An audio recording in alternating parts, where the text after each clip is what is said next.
Good morning. Let's do this. Cotter and Marshall show on your Monday. Hop on that stream. Hang out with the Horde this morning. Facebook, YouTube, and Twitch. Be sure to like, follow, and subscribe. Got a show announcement we're going to do on the stream this morning at 8 o'clock. So hang out with us this morning. Facebook, YouTube, and Twitch. Don't forget, you can listen to the show. Download the app for free. Get us in your in-home smart speaker.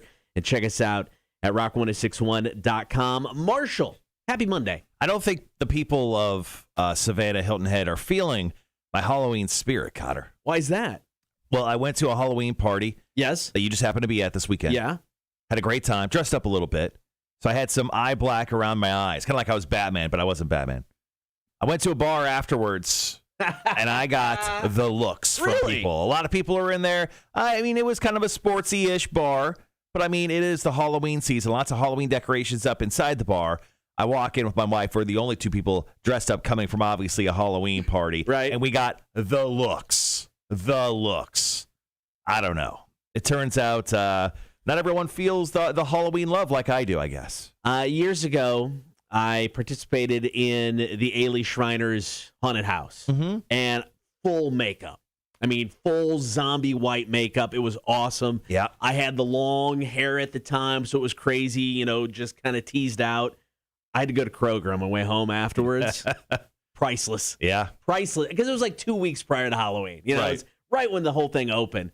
The looks are fantastic. Yeah. So I got kind of shamed, but I also got to see the Atlanta Braves make it to the World Series. So kind of cool. That was awesome. Yeah. Of course, we'll get to that in about last night. Also coming up on the show today, Marshall's Music News. We got Big Money Monday, your chance to win $50, maybe $100 of our boss's money. We've got the Dude of the Week death match, all about dogs today. So it's a tough one. I was going to say, toughest choice ever? Yeah. I don't know. Maybe.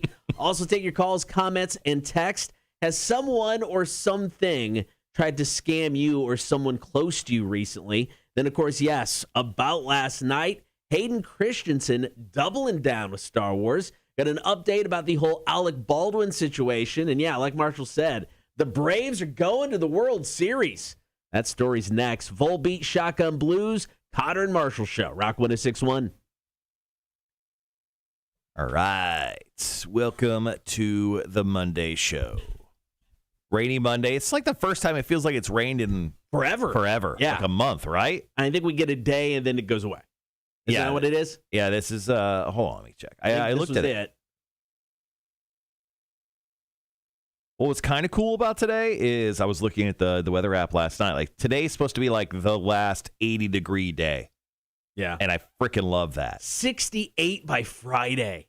Yeah, it's going to be a bit nipply out there. Dude. Cover the nips, everyone. Get your Band-Aids out for your egregiously large nipples. Right, Cotter?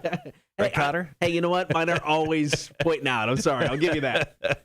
Your egregiously gigantic... not even pepperoni. Donut-shaped nipples. Your custard-filled nipples. Unfortunately, they're long john shaped. They're not even round. That's the downside. Oh, man. Heather says we needed the rain, thunderstorms on Thursday. Yeah, I think there was, there's another chance of thunderstorms, 90% on Thursday. Jesus Christ. Yeah, that's going to happen. Rudy says, good morning, guys. Let's go Blackhawks. It was a shitty weekend for Chicago sports, though.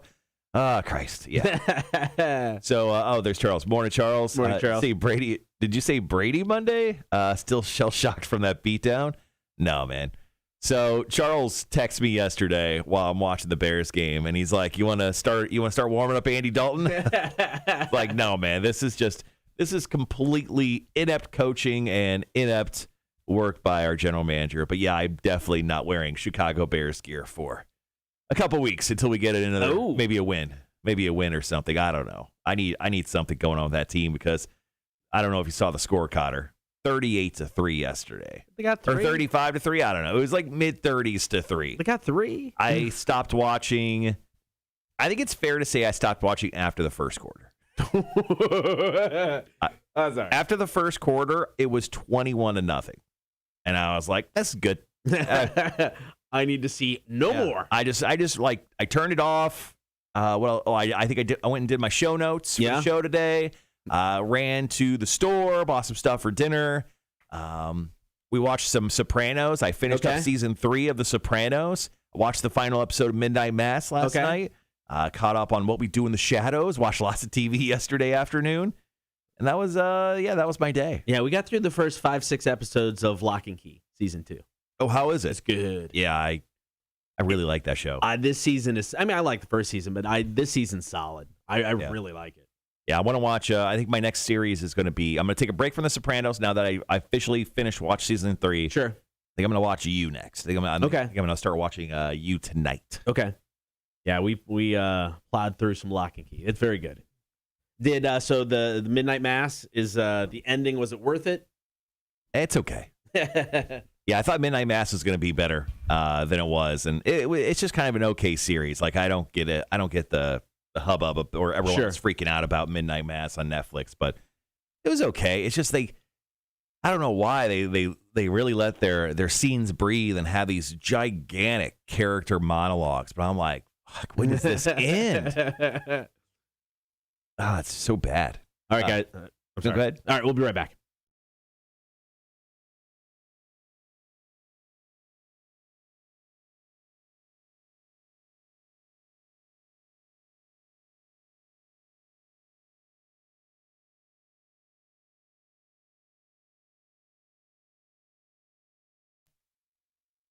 Ladies and gentlemen, the Atlanta Braves are going to the World Series for the first time in over 2 decades.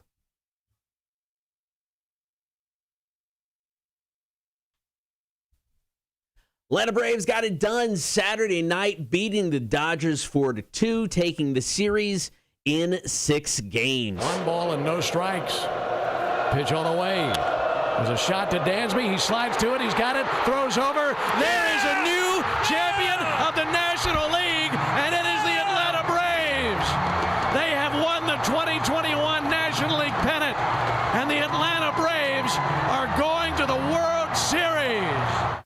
Now, outside of the one game, I think Game 5 where they lost 11-2, this series was all Braves. Yeah, it was really, really, like, it was almost unbelievable. Yeah. Now, this is obviously the Braves' first trip to the World Series since 1999. Now, they have gone a record 16 straight postseason appearances without making the championship game. Apparently, that is the longest streak in baseball history. So I'm glad we kind of broke that. But yeah, now we need to win the World Series. We need to bring this home. Now, our buddy Brad down at Oak 36, he also runs stuff at Club 51, Brad Sellers. He's already talking about going to the game. I saw that. This coming, I think, Friday night. So this is, people are jazzed. They're ready. I just don't know how it's going to go. But, I mean, I know for a fact that America is united on this. Oh, and rarely do we 100%. Get this. America is united against the Houston Astros, the Trashtros, the Cheatros, whatever you want to call them. They suck, and we need to bring them down. Yeah, if you're not in Texas, specifically around Houston, you are not rooting for the Astros. Now, close personal friend to the show, and when I say that, we've never actually met or talked to him, Josh Reddick, formerly of the Houston Astros, won a World Series with them, supposedly. Do you think he's rooting for the Astros, or do you think he's rooting for the Braves in this instance now that he's no longer affiliated with the team? That's a tough question. I mean, growing up in the area, I'm assuming a Braves fan.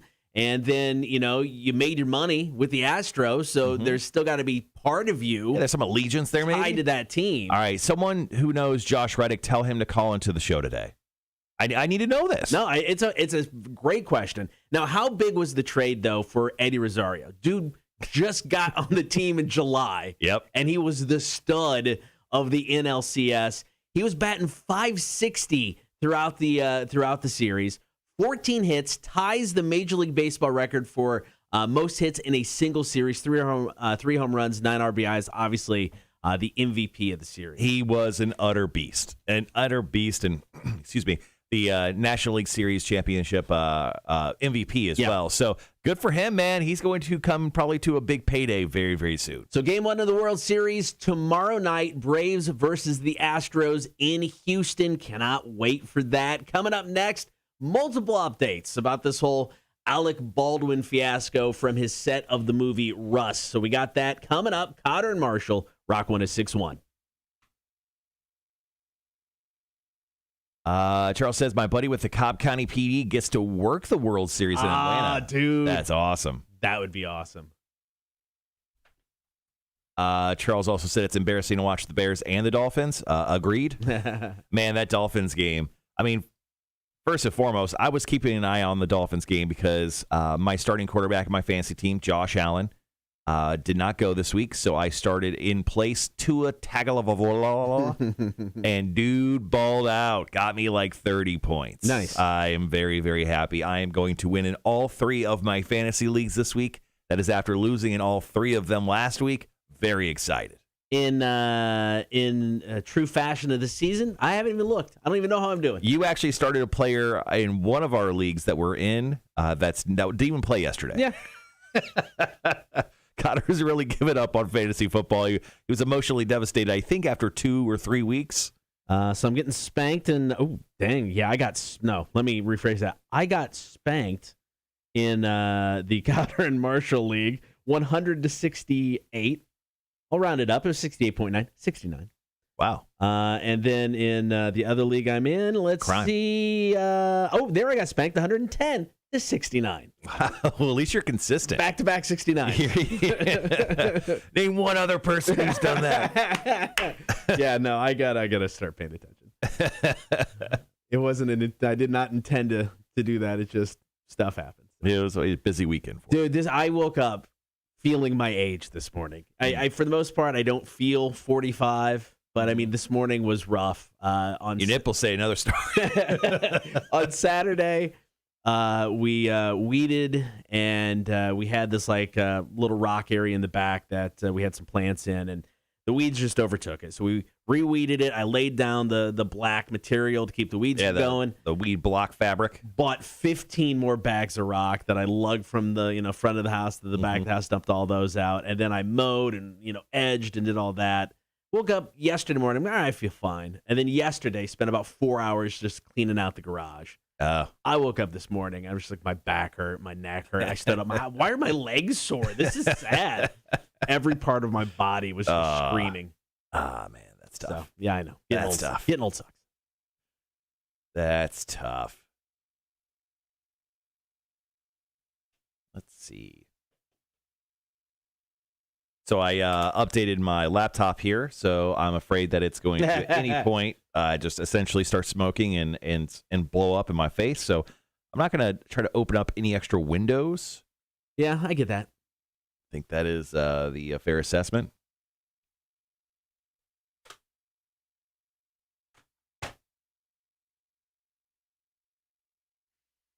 Oh, man.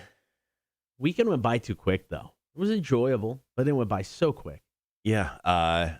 Actually, I essentially blacked out on what I did Friday because I was so tired doing stuff. I went and had a beer with you. Yeah. Tried the Marshall's Basic Pumpkin Porter over at Coastal Empire.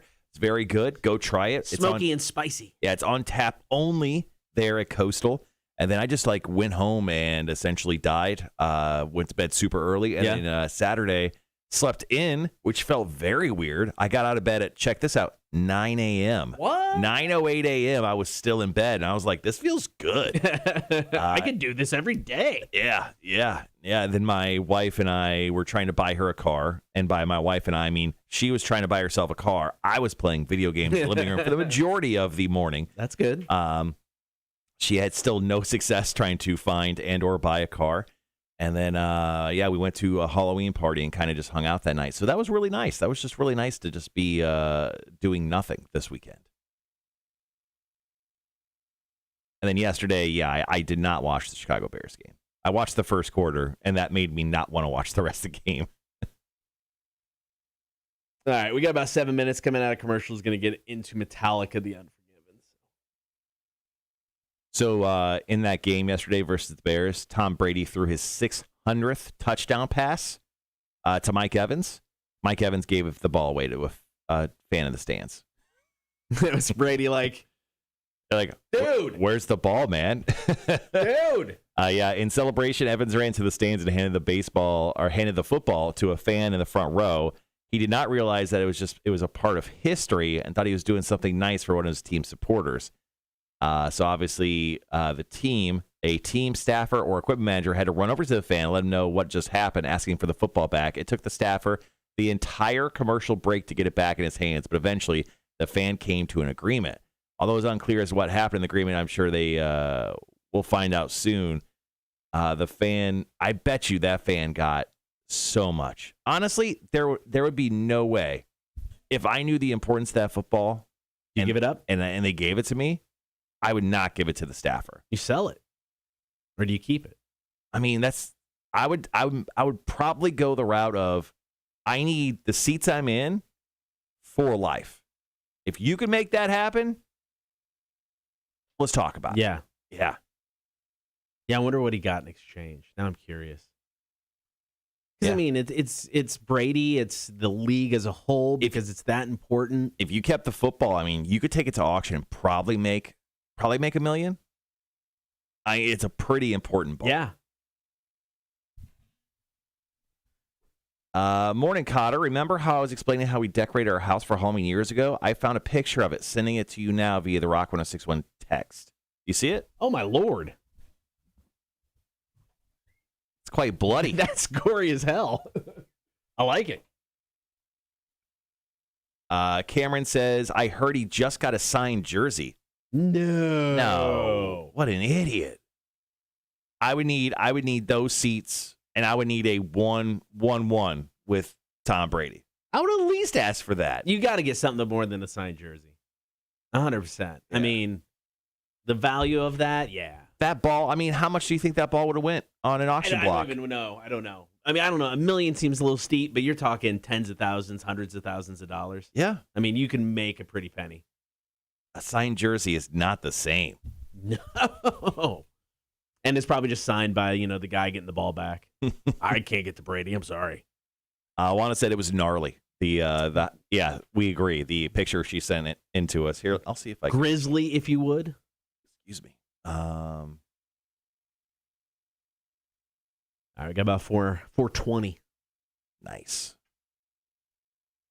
Actually, I can't show it off. That's all right. Tight. All right, guys, coming up on the show today, our question of the day is, how has someone or something tried to scam you? Tell us your stories via the chat today, or you can also text us at 1-800-394-1061. You can also call us at that same number. We'll play some trivia for some Rocky Horror Live show tickets. That's going to be at Club One later on this week. They got shows coming up, I think, on Thursday, Friday, and Saturday. Yep. I will proclaim the Dude of the Week coming at the top of the 8 o'clock hour. We'll give away some money, hopefully again with Big Money Monday. We'll talk the best beers through a new article that we found, and then we'll wrap up the show with music news, as we always do. I don't know if you saw this, Marshall. James Michael Tyler passed away. He is best known for playing Gunther on Friends. I heard, is this a big deal? I saw this dude, and I got the little notification on my phone. I'm like, I have no idea who that is. So he was the barista at the coffee shop, the blonde-haired guy that had it for Jennifer Aniston's character. He was on the entire run. The story goes that he got the gig because he was the only actor that knew how to make coffee, could be a barista. Oh, okay. So he got hired because of that. And, he was on the entire run of the show. 10 years he was there. A bit part, but he had lines. You knew him as Gunther. But I guess he was dealing with cancer. He passed away at 59 years old. That sucks. He was diagnosed with advanced prostate cancer in 2018. Going back to that Tom Brady football real quick. Big D Base, thanks for chiming in on Twitch. I said trading cards are going for $100,000. Footballs could easily be 7 figures, Cotter. There you go. Jesus Christ. That's crazy. Yeah, you hold on to that. you don't give that to anybody. You hold on to that. I honestly, the only thing I would ask Tampa, because I would not get the ball back, I'm like, can I have security walking to my car? Because, if people know I have a football like that, come on. Wanda says, and we found a house on the south side. Guy accepted our offer. Now we're dealing with the red tape. House inspection is tomorrow. Take a look at the home found on, ooh. Oh, damn, that kitchen's awesome. Like a Wanda. Moving on up to the some side. That's the type of kitchen my wife would be like, yeah, I'll take that. It's frozen. Nice. I hate those fans. Wanda. There's a different fan in every room. My OCD will not allow it. Why are there different fans? Fix all of those. Tell your husband, tell Tony to fix those. Looks beautiful, though, outside of that. Does it come with the hot tub? Dude, trust me. You do not move a hot tub. Well, then there you go. Damn, that backyard's massive. Good for you guys. That is awesome. Congratulations. That looks great. Ooh, you got the shed so you could do all your projects like murdering people. Oh, that'll be fun. Yes, the hot tub stays. There we go. Got a hot tub. We can twitch. A show hot tub. We can twitch from the hot tub. Wanda. That'd be very disturbing. All right, under a minute, guys. Story 2. More of this Alec Baldwin stuff, man. This whole thing is just crazy. Yeah, I found a story on this. I don't think it was the original link I sent you. Yeah, in regards to Dave Halls, which is the guy kind of in charge of guns on the site. Okay. Yeah, I saw several things as well. So lots of stuff to cover. All right, guys, we'll be right back.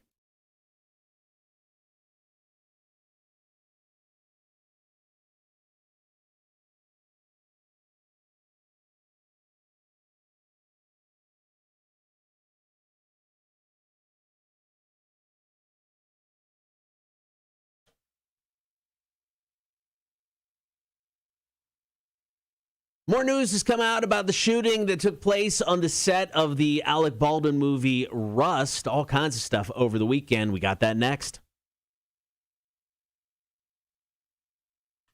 Story number 2 about last night. Over the weekend, Alec Baldwin spoke for the first time about the tragedy on the set of the new movie Rust when a prop gun he was using discharged, injuring the film's director and killing the film's cinematographer. He said, "There are no words to convey my shock and sadness regarding the tragic accident that took the life of Helena Hutchins, a wife, mother, and deeply admired colleague of ours. I'm fully cooperating with the police to address how this tragedy occurred." Now, he also shot the director as well. His director seemed like he's going to live. He's in the hospital, in serious condition, but I mean, this is just one of those weird, crazy, odd tragedies. And also, I mean, I guess it leads to the question, why are there ever live rounds on a movie set? Why is that ever going to happen? Why does that happen? Now, one of the stories I read is that people were using this gun for shooting practice offset just to kill time. So they were putting live ammo in this gun. So I don't know if a round was in the gun when it was on set or if it was still just something, that happened with the discharge from a blank. But I agree with you, man. Why is this a thing? So apparently there's been a lot of members of the Rust production crew who have talked to a lot of different organizations. Now, a prop maker named Maggie Gall worked with assistant director Dave Halls. He's apparently the guy that was in charge of the safety and, of course, the guns on the movie set of Rust. Now, she said that she has worked with him in the past, and he does not maintain a safe working environment. That's why a lot of people have walked off the set the day this happened because they just didn't like this guy. There was no safety protocols. There was no safety meetings. And she flat out said he did not maintain a safe working environment. And things were really tense, I guess, on the set. And that's why a lot of people walked off the day this actually happened. Now, she says Dave Hall, the guy who is the one who gave Baldwin the prop gun and yelled "cold gun," meaning it had no live rounds. But obviously that was done in error, and that's what helped cause this terrible tragedy. So this situation just still stinks terribly. I mean, you never want to see this kind of thing or hear about it ever. We have also got some information from the director, Joel Souza, who gave his reports to the police. And he said that Baldwin was actually practicing the scene, and it was pointing it toward the camera, getting ready to film. Mm-hmm. And then that's when it discharged, hitting both the director and Hutchins. And like you said, the director's going to be fine. Hutchins obviously passed away by the time they got to the airport. So, I don't know. I mean, this whole thing, how it ever happens. The TV show The Rookie, did you see what they decided to do? No live guns on the set ever again. They're going to use airsoft guns, and they're going to put everything in post. Yeah. And they said they're done with any sort of live guns on the set. Yeah, it's kind of it's a great move on their behalf. But, yeah, once again, why is live rounds ever close to a Hollywood set? I'll never know. This, I mean, The Crow, Brandon Lee passed away because of an accident just like this. So it's terrible to hear. I got one more story to go. And about last night, Hayden Christensen. We knew he was coming back for the Obi-Wan series, but he's back for another series as well. We'll tell you which one after Pantera. There's Walk, Cotter and Marshall, Rock 106.1.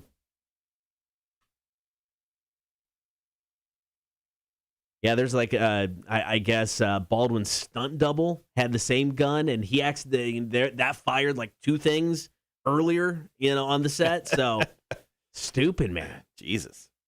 Yeah, when they said that, when I read the story about them taking the gun out for target practice, I went, okay, Yeah. you're all idiots. Yeah. Somebody is getting sued.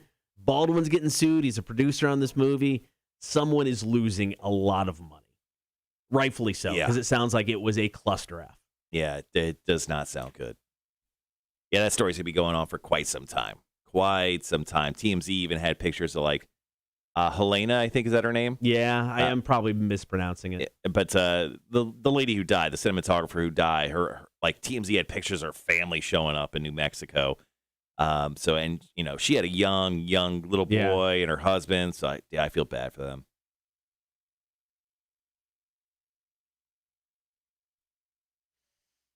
All right, so one more story to go. We'll talk about Welcome to Rockville tickets. That giveaway is underway.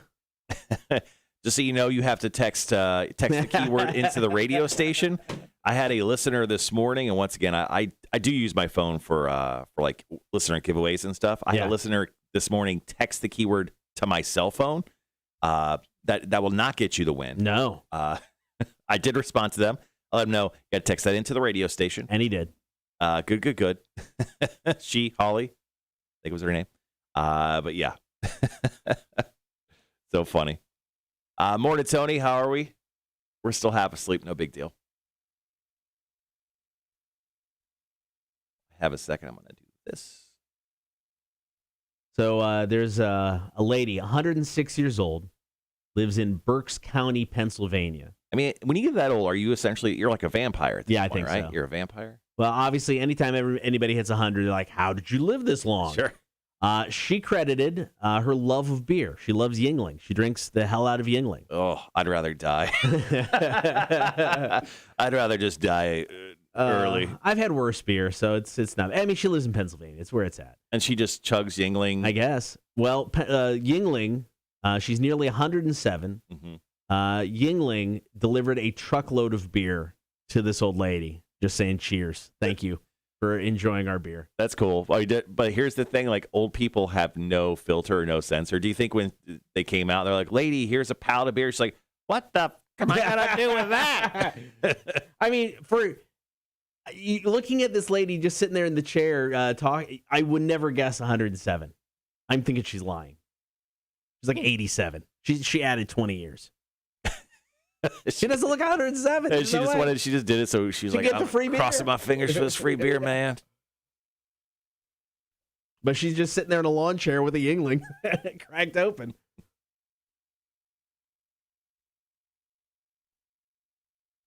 Good for that old lady. Good for that old lady. Got a minute and a half. One more story. Let's see. This is what I was doing. Oh, I was pulling all the...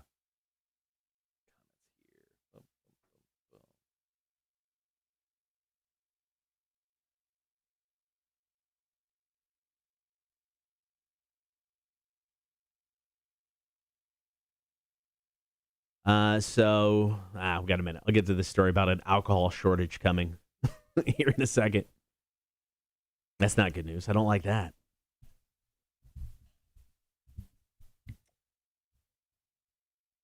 So one thing when I was in Texas, so unlike Georgia, where you have to, if you're going to get a keg of beer, you can't get it from like the brewery.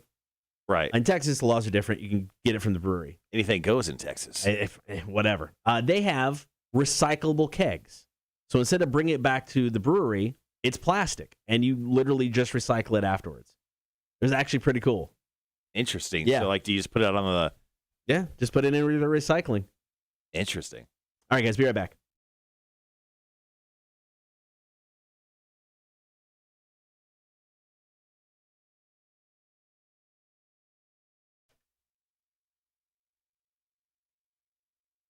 Actor Hayden Christensen getting another chance to redeem himself in the eyes of Star Wars fans everywhere. The story's coming up.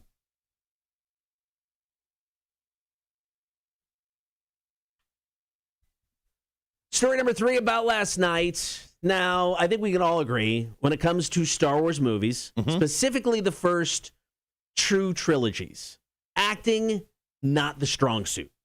No, not exactly. I think we can specifically say the prequels, even more specifically Hayden Christensen as Anakin Skywalker in the prequels. Now, the dialogue was garbage. He wasn't given much to work with, but he was bad. So bad. Dude took 5 years off of acting after these movies. He had a rough little go there. I mean, but you know what? He made a ton of money off Star Wars. Yeah, he did. I'm sure he got some sort of back-end deal. He's been living the Star Wars, life just because of the work he did as a young man. So I was happy to hear he was coming back as Darth Vader in the new Obi-Wan series. I mean, maybe we'll get a flashback and see him, as Anakin.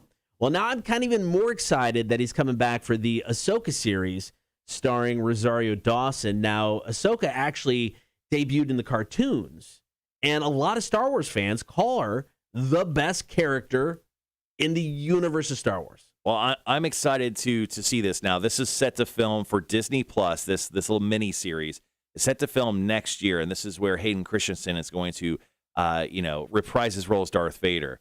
And he's going to be in the Obi-Wan series, which is coming out here in the next few months, which we're very excited about. I'm sure we'll see a trailer for it here in the next few weeks. But this dude is 40 years old. Yeah. Like, really? Like, and he's Darth Vader, who always wears the suit. Like, what kind of acting is he going to do in this suit with fully? I mean, like, really? Well, here's the thing. I mean, in the mythology of Star Wars, Ahsoka was Anakin's Padawan. So he trained Ahsoka. So this series is set 5 years after Return of the Jedi, after Anakin died to become Darth Vader. But we've got to get some flashbacks. We've got to get some flashbacks to the training because there was kind of a little romance between them, even though he had Padme. I don't know. It's weird stuff. He was in love with Padme. How dare you associate the fact? So I think we'll get some flashbacks. I don't think he's just Darth Vader. You don't bring him in for 2 series just to put on the Darth Vader outfit. So wait, so Darth Vader was a cheater? And Anakin may have been the cheater. Now, he wasn't Darth Vader yet, but he was, working his way toward the dark side. Yeah, man, Anakin was very horny as a young Star Wars man. Well, I mean, you're told you can't love, can't have sex, don't do it. I mean, you're told you can't do things. Yeah. You want to do things. He's the worst Jedi ever. Well, yeah. I mean, he became Darth Vader. Yeah. He's the worst Jedi ever. He's the worst Jedi ever. I agree with this 100%. Worst Jedi ever. Yep. But I am excited to see him back. I hope it's just not under the Darth Vader helmet. I'm hoping we get, some Anakin. Redeem the character, man. Yeah, it was garbage. Let's see something a little bit more. Yeah, but it was not great. All right, coming up next, your details on how you can score tickets for Welcome to Rockville. Your chances have started today. We got all the info next. Cotter and Marshall Show, Rock 106.1. All right. Let's see. Marshall, how was your pumpkin bar? Kia said hers was really good. It was delicious. I ate it yesterday. So yesterday I went to Auspicious Bakery, which is over in Sandfly. If you guys know where Rocky's Italian Deli is, or Tequila Town's right there. It's kind of like in the more of the front of the parking lot, but Auspicious Bakery is incredible, and they do all sorts of amazing breakfasty type of stuff. And I went there yesterday, and I handed Tony, who's a member of the Horde, obviously a perfect touch massage over here. I was able to get her a PlayStation 5 for her husband, so I got it in on Sunday morning. So I met her there and tossed off the PlayStation 5 to her. And then, of course, everything they had pumpkin in the building, I ate. I got the white chocolate pumpkin croissants. I got the pumpkin bar. Delightful. Let's see. Charles says, what happens when a bunch of anti-gun Hollywood people play with firearms? Yeah, I honestly kind of agree. I feel like Alec Baldwin probably doesn't know anything about a gun. Oh, he is majorly outspoken when it comes to anti-gun. Yeah, no, I agree with you, Charles. It just sounds like nobody followed any sort of protocol and did the proper thing when handling this thing, and it's unfortunate, especially when you hear you hear that the stunt double had the same issue with this gun when he was practicing. You hear that they use it for firing practice. You hear all these things. that probably should never have taken place. Yeah. I mean, the It's first thing, sad. I think the first thing, even as an actor, I would be like, I mean, you should know a little something about a gun when you're going to play with a gun on set. I'd probably just check. And then, like, my dumbass would at least do this. I'd, like, stick it to the ground and, like, kind of shoot a few times to see make sure there was nothing in it. I mean, I would have at least done that.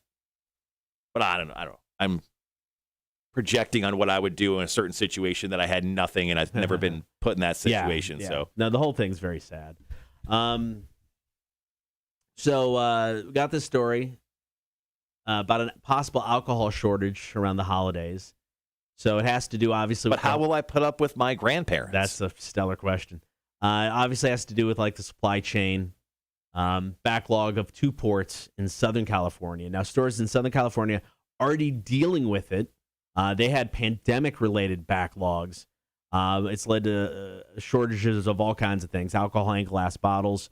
Regional manager for a chain of liquor stores in L.A. said they have no idea which products they'll be getting each day. One day this weekend, about 50 people were already lined up when they opened.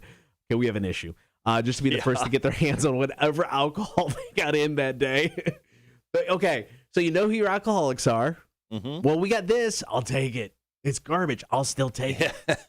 They're not totally out, but there are certain types of booze that are flying off the shelves as soon as they get in stock. Mm-hmm. Wow. So, yeah, that could just kind of make its way across the country, guys. Yeah, I don't know. I mean, the port stuff, like, really surprises me. And I don't know. I mean, like, it probably shouldn't. There is, like, a lack of drivers around, and I don't know why.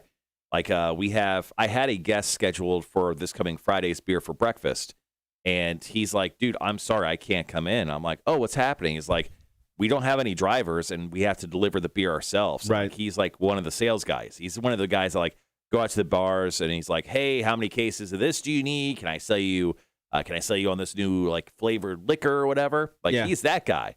But now he has to also do the extra step of, like, going and grabbing everything from the warehouse and then delivering it to him. I mean, like, he is a one-man shop. That sucks. Yeah, so, like, he is working, like, he sells throughout the week, and then he has to go deliver everything on Friday. So, sadly, that guest did not work out for Beer for Breakfast, but I feel like we have a really, really, really interesting guest that is going to join us this coming Friday. And actually, I can share with everyone who that is. Yeah, I'm excited about this. This will be fun. So on Friday's Beer for Breakfast, 9 a.m. with Cotter and Marshall Show, Ryan Dunn is going to be our special guest. He is the lead investigator and founder of the Savannah Ghost Research Society. He's the owner of the Afterlife Tours in Savannah and St. Augustine, Florida, and he's the author of many books, like 3 books. So he's already 20,000 times smarter than us. And this is the guy years ago where we recorded a Halloween show upstairs at Moon River, like at 2, 3 in the morning. Yeah. And we got to hang out with him then, and it was very, very cool. That was one of the coolest things I've done in Savannah when it came to, like, you know, the whole haunted side of things, actually seeing some of that stuff happen. Yeah, it was really it was really ridiculous. I remember that because we were up in the attic of Moon River and we were doing, like, questions. Yeah. Like, we were recording stuff and we were playing it back, and, like, one of the ghosts, like, literally told us to shut up. Yeah. Or was like, F off. It was really funny. Yeah, that was fun. So it'll be good just in time for Halloween. Get some stories, drink some beer. Let's see. Dave says the excuse for shortages of everything, blame it on COVID or unemployment benefits. Sounds about right. I think that's essentially what I've been hearing for the last few months. Tony says rum, bourbon, and vodka are the must-haves. Not a vodka person. You're a vodka guy. Only if I mix it with stuff. I mean, I'm not just drinking vodka straight. Yeah. I mean, not that I'm drinking rum straight either. But, yeah, vodka, I'll mix it in with stuff. I'm going to go ahead and say it. I think we're, I feel confident saying next Monday is the start of White Russian season. Oh, shoot. Next Monday is the start of White Russian season. I think November 1st through, well, I wouldn't say New Year's Eve is a White Russian type of day. Guys, there is still something Marshall and I just referred to as White Russian night. I don't know how we died or didn't die. Maybe are we dead? We might be dead. I don't know. That was White Russian night was fun. That was a thing. I don't know how it happened. Oh my Lord, was that a thing? Yep. Yeah, so White Russian season is officially available starting next Monday. I'm going to make that. I'm in. Stamp of approval, gavel hits, ding, ding, ding. There you go. Boom. White Russian. Everyone can start drinking White Russians without being looked down upon starting November 1st. They're so fattening, yet so delicious. You have through Christmas Day. Everyone, through Christmas Day to drink White Russians unabashedly without any regards to any other human for the next month and a half starting next Monday. I think that's fair. November 1st. All right, guys, got just under a minute and a half. Talk about Welcome to Rockville tickets.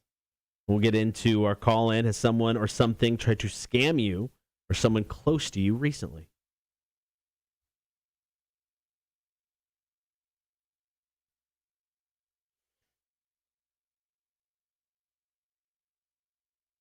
Yeah, vodka's always, to me, vodka's always just been weird. It's like, if you mix it in with stuff, I'm all for it. It's cool. I've never been able to drink that straight. It's like rubbing alcohol. I don't get it. Yeah, vodka is my least favorite spirit. Sorry, everyone who loves vodka. I just can't do it, man. It's not my deal.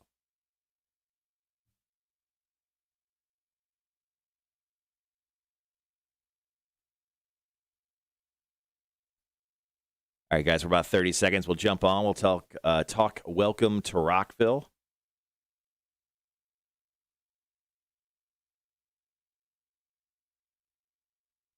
All right, guys, be right back.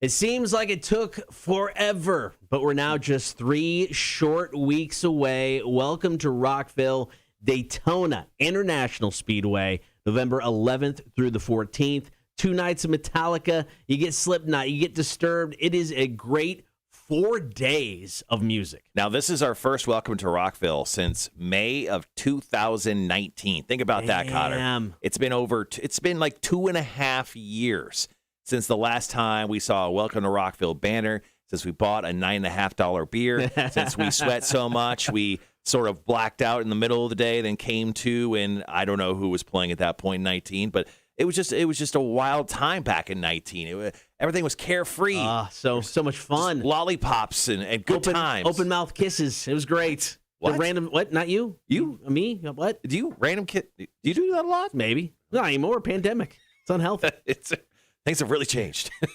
All this week, got your chance to score 4-day passes. Listen up, top of every hour. Going to throw some Halloween-themed music your way, plus give you a text to win keyword. When you hear it, text it to the studio, not Marshall's phone. Nope, not my phone. And you have a chance to score 4-day passes, and we've got multiple sets to give away. Yeah, exactly. So once again, when you hear the keyword top of every single hour, text it in 1-800-394-1061, and you'll be in the running to win those tickets. And yes, we have multiple 4-day passes we'll be handing out this week. So get more details now on the website, rock1061.com. Coming up after 7 o'clock, call, comment, and text, 800-394-1061. Has someone or something tried to scam you or someone close to you recently? We want those stories. Once again, 800-394-1061. Call, comment, and text. Your stories after 7. Cotter and Marshall, Rock 1061.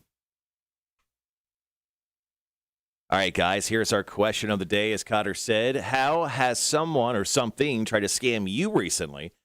Go ahead and share your stories with us in the chat. Or if you got a great phone call, or excuse me, a great story, feel free to give us a call. The phone number is 1-800-394-1061. How do you want to work this break? We got a little bit off the social. Do you have any? I don't really. The only time I felt like I was really scammed was that story of the speakers that I bought at a garage, or excuse me, gas station parking lot, but I've kind of told that story before. I've got one I could tell where a guy, it wasn't recently, it was years ago, but it actually involved speakers, which is funny. Yeah. But I could tell that story. Then there's, obviously, I was trying to find the car warranty audio. I was just going to play that because we've all gotten that call. Well, you know what? I do have a story. I just told you the other day about it. The email I got. Yeah. Hold on, let me see if I kept it. All right, I'm going to get my coffee while you look for that.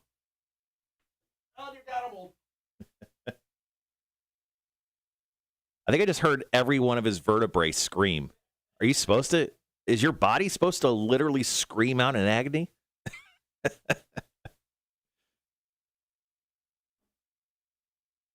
All right, guys. Thanks for once again hanging out this morning.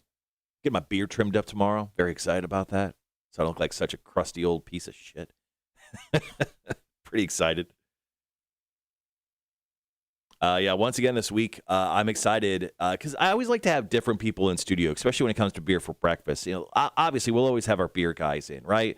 We'll always have our guys in from the local breweries to the guys who handle bigger brands. But I always love bringing in the weird people, the strange people. And I'm very excited about Ryan Dunn. He's, once again, the lead investigator and founder of the Savannah Ghost Research Society. Very timely with Halloween. So he's coming in on Friday. We're going to talk ghosts. We're going to drink some beer. Yeah, in that order. So I'm excited to get that guy in and chat it up because it's been a couple years since we've seen him. I want to say it's been, was it 18 or 19 that we did the Moon River? I want to say it was 18. Yeah, I think it was 18. That was fun, though. That was a cool experience. Yeah, so we went to Moon River and did that whole ghost thing. We were there till 2:30, 3 o'clock in the morning. And people stuck around after that. We were like, oh, okay. Yeah, we had enough ghost time. Technically, we had till, 5 a.m.? I think. Yeah, and people pay a lot of money to do that. And, of course, we're assholes. We just walked in like we own the place.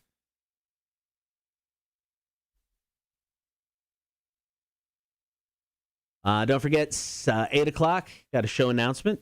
Do stream only with that, so check it out on the stream.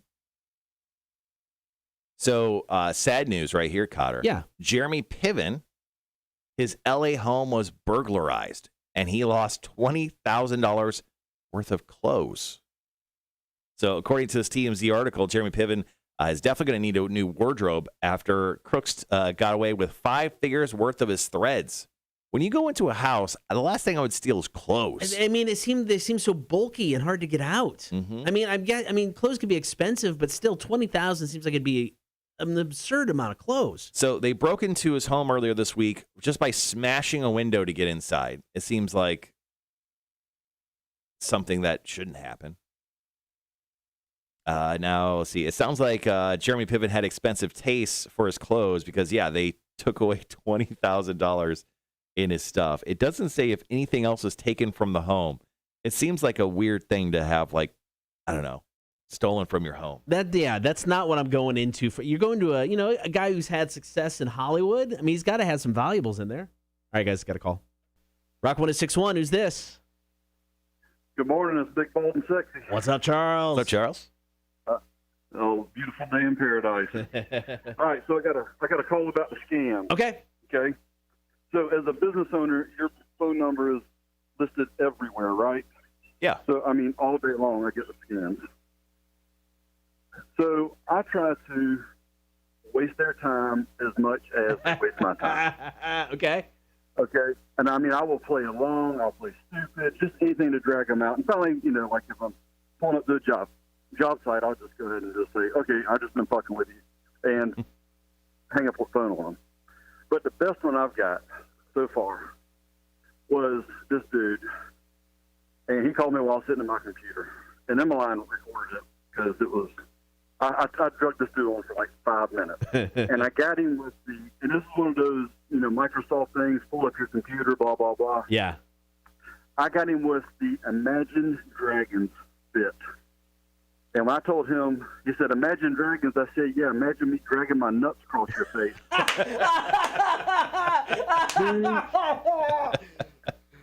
he just goes, good one, and hung up the phone. That's amazing. Well, wait. How was the joke set up? What? How did you deliver the punchline? Oh, okay. Well, so he was like, okay, so you need to type into this web page and then tell me what your computer says. And I just kept saying, the only thing it says is, Imagine Dragons. Imagine Dragons. And he's like, what? He's like, no, type in this. And it just went on and on.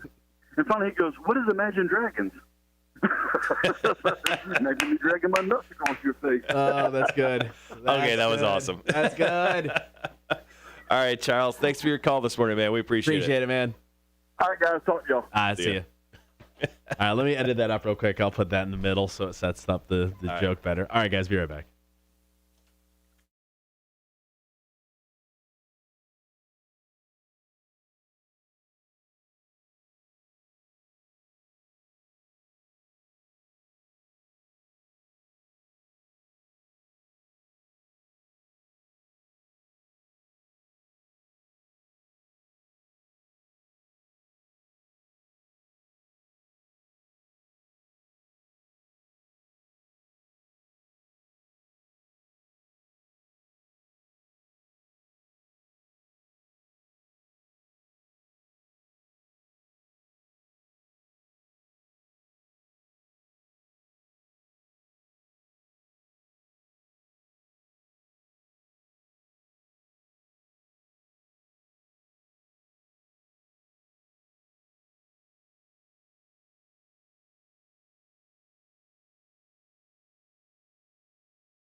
All right, guys, back on the live stream. Thanks for hanging with us while Cotter was editing up audio for the call that Charles gave us. That's a good one, man. That's a good one. I like it. All right, so we're still probably about another, 6 We minutes got out? 8 minutes. All right, so here's the deal. So I'll start off. Okay. Grab something from Facebook. Let's see. Yeah. Sean had a good story. Yeah. With his grandma. Jay, you could bring up.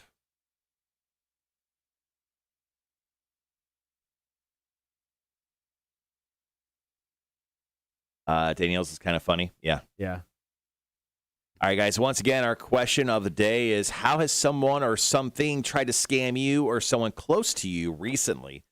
We'll kick it off with my story. I got a very concerning email found in my spam email just the other day, and made me very nervous. So I'll tell you that story here in just a little bit. So over the weekend, Rhett, a member of the Horde, hit me up. He's like, dude, check out the pumpkin, bro, because I am a pumpkin carving master. But Rhett did a Black Widow pumpkin. Nice. That was pretty dope. So good job, Rhett. I'm glad to see people are carving pumpkins still. It's an art form that I think is not used enough. I really do appreciate it. Yeah, I get it. Lane's vacation's over. She's back to work. Jesus Christ. Well, welcome back to ignoring your work and hanging with us, Elaine. We'll welcome you in with open arms. All right, I'm going to grab my coffee. All right, well, Cotter hobbles to go get his coffee. I will share a sad story. Snoop Dogg's mom, her name is Beverly Tate, passed away over the weekend. The rapper broke the news Sunday, posting a tribute to her on Instagram and writing, "Thank you, God, for giving me an angel for a mother."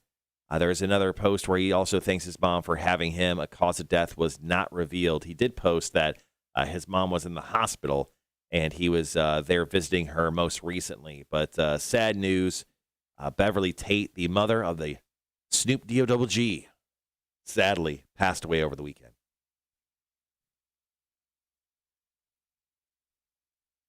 It also may be one of the reasons why Snoop Dogg is not part of the new season of the, what's it called? The Big Show or the Go Home Show. It's like that TNT show that he hosts with Cody Rhodes.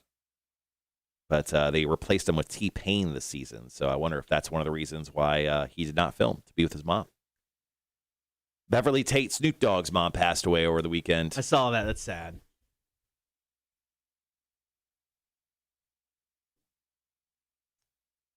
There it is.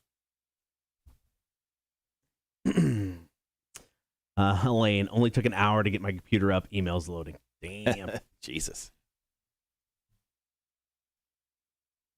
All right, so we got Foo Fighters playing now. If you're in on and want to score some tickets for Welcome to Rockville, after this song, I'm going to play the legal ID. In that legal, it's going to give you a text to win keyword. Text it into the studio for your chance to qualify for those tickets.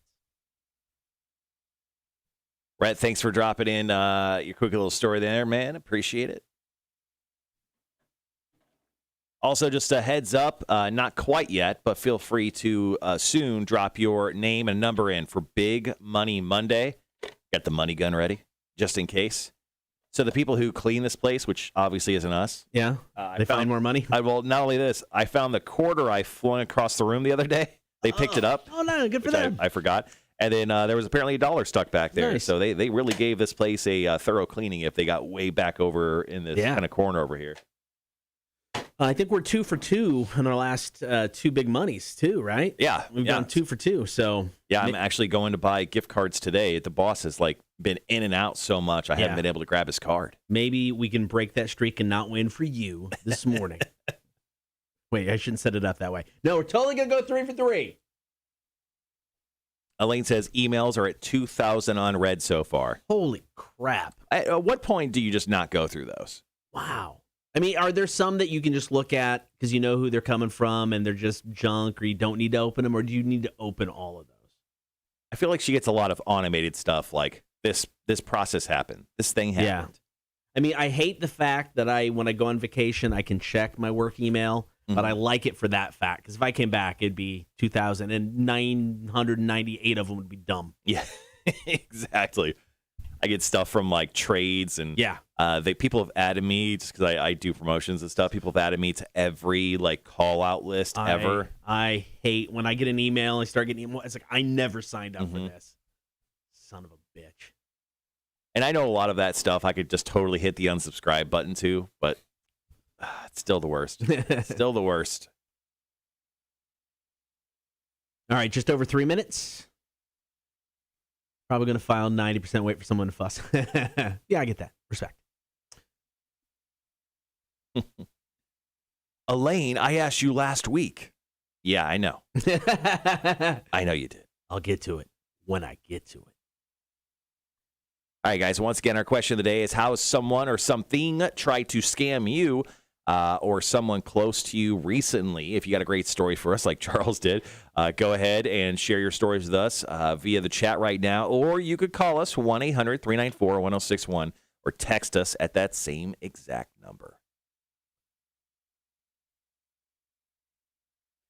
Of course, Are You Smarter Than Community College Dropout? Your chance to score tickets for the Rocky Horror Show. It is the live play that they do every year at Club One. These guys always put on a great show. So that is going to happen. Your chance to score tickets. It's Thursday, Friday, Saturday night. Your choice of nights. We'll just forward your information on to everybody over at Club One. They'll get a hold of you. Are we doing ticket giveaways today and tomorrow? We got 2 pair. Okay. So I should definitely find something for Wednesday through Friday. There is another band. I think they're doing. Ready for this? Haven't heard this in a while. Lodo Show. Victory North. District Live. Baby band Joyous Wolf is coming in. They were trying to find a place for like a month and a half to bring this band in. Oh. And finally, like, we got it done. It's District Live. I'm like, cool, guys. Awesome. That's nice. So, brand new band. So, And I heard Aaron Jones, who played District Live on Saturday night, was fantastic. so wanted to go. God. Heard he was great.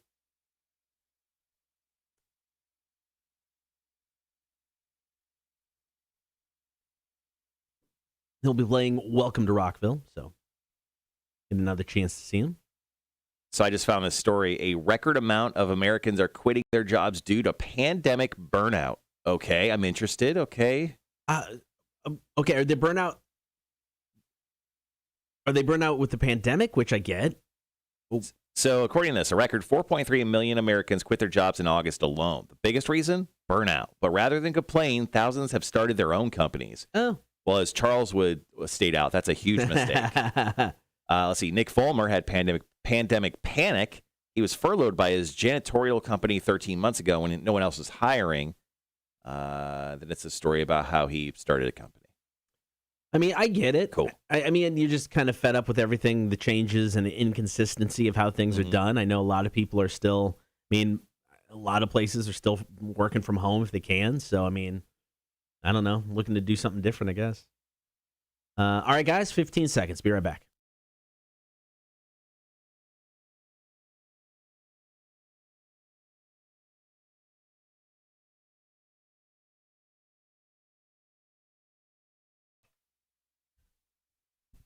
How has someone or something tried to scam you or someone close to you recently? We want your stories. 800-394-1061. You can call, comment, and text right now.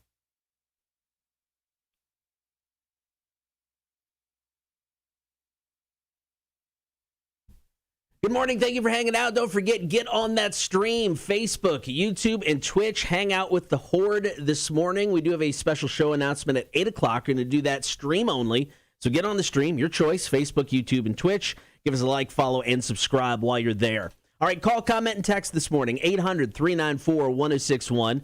How has someone or something tried to scam you or someone close to you recently? Now, I didn't think I had a story for this question until I remembered. I recently was telling you about an email that I got. Right.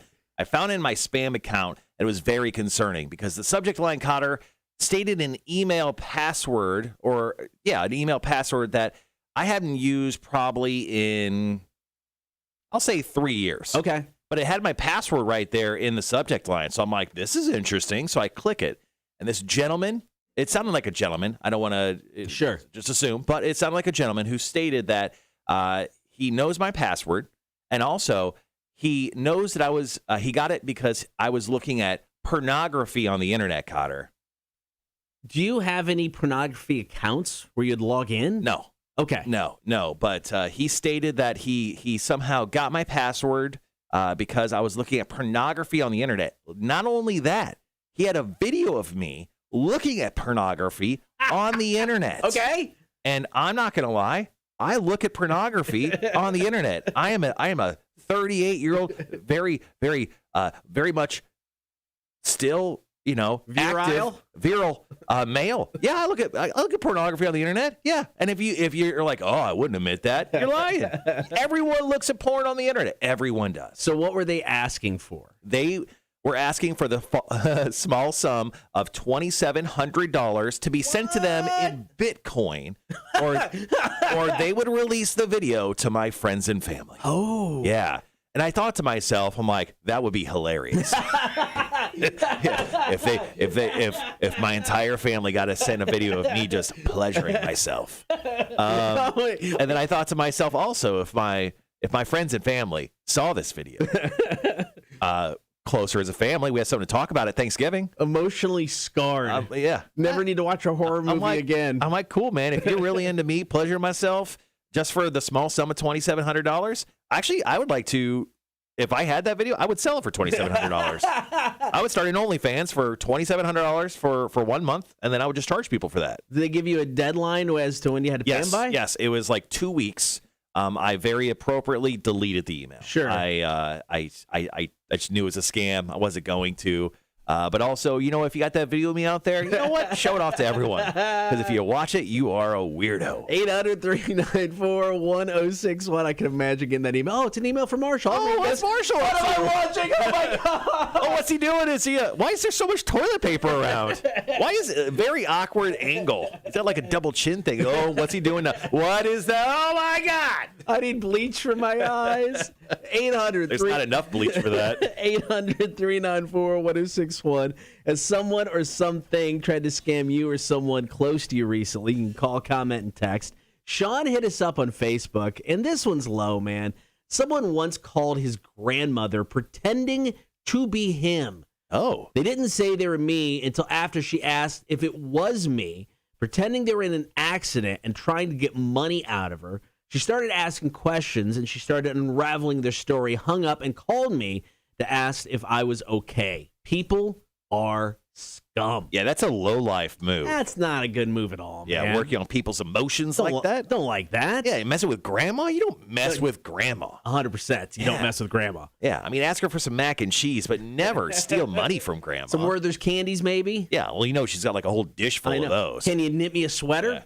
The amount of, grandmas, like when you hit a certain age, do you get like stock in the Werther's company? Like one stock? I think when you hit 65, it just comes in the mail. Yeah. Here you go. Happy birthday. Here's your stock in Werther's. Yeah, the AARP Yes. type of deal. It's like in that, but a lot of people don't open it, so there's like hundreds of thousands of dollars of Werther's. Yeah, just stock out there. Yeah, it makes sense. 800-394-1061. Has someone or something tried to scam you or someone close to you recently? Coming up after Rise Against, got a great call from Charles. Someone tries to scam him all the time, but he likes to mess with them and give it back to him in return. So great call from Charles. Coming up, here's Rise Against. It's Talking to Ourselves, Cotter and Marshall, Rock 1061. So going back to our conversation we had a few minutes ago, Elaine sent us a screenshot of her emails. Ooh. Holy crap. She has, let's see, just in her inbox currently, she has 1,952. Yikes. That's not good. How do you want to work this next break? Where do you want to start off at? How do you want to end it? I'm trying to think. I've got one I could tell. I mean, it's an okay story. Saw some Mark dropped one to us a few minutes ago on the chat.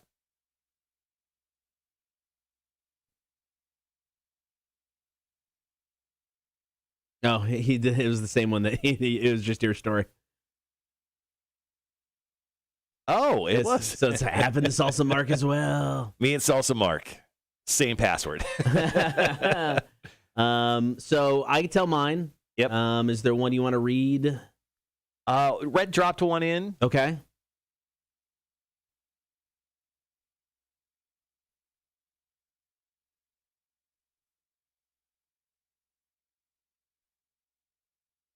Let's see.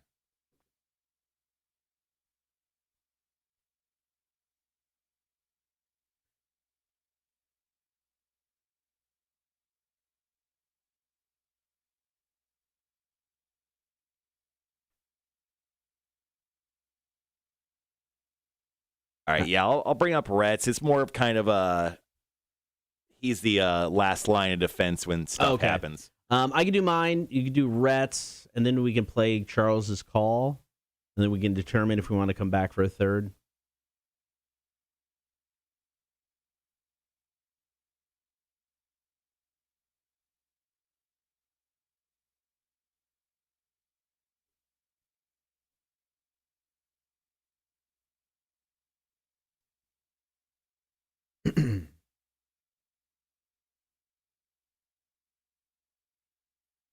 Yeah, I think unless we get like a deluge of stories, I think we kind of wrap it up after 2, and then we'll find some. Yeah, we roll with that. Cool.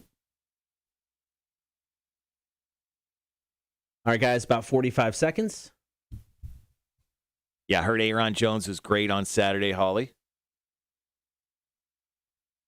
Heard it was a small crowd, a very small crowd, sadly. That sucks, man. It's just like Savannah doesn't like. I mean, like, I'm not trying to talk crap about the city of Savannah, but it just feels like we don't really support shows very well. Here's the problem, guys.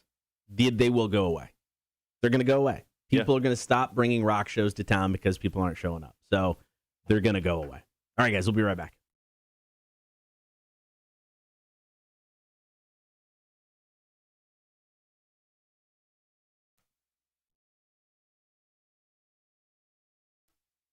Has someone or something tried to scam you or someone close to you recently? Call, comment, and text now, 800-394-1061.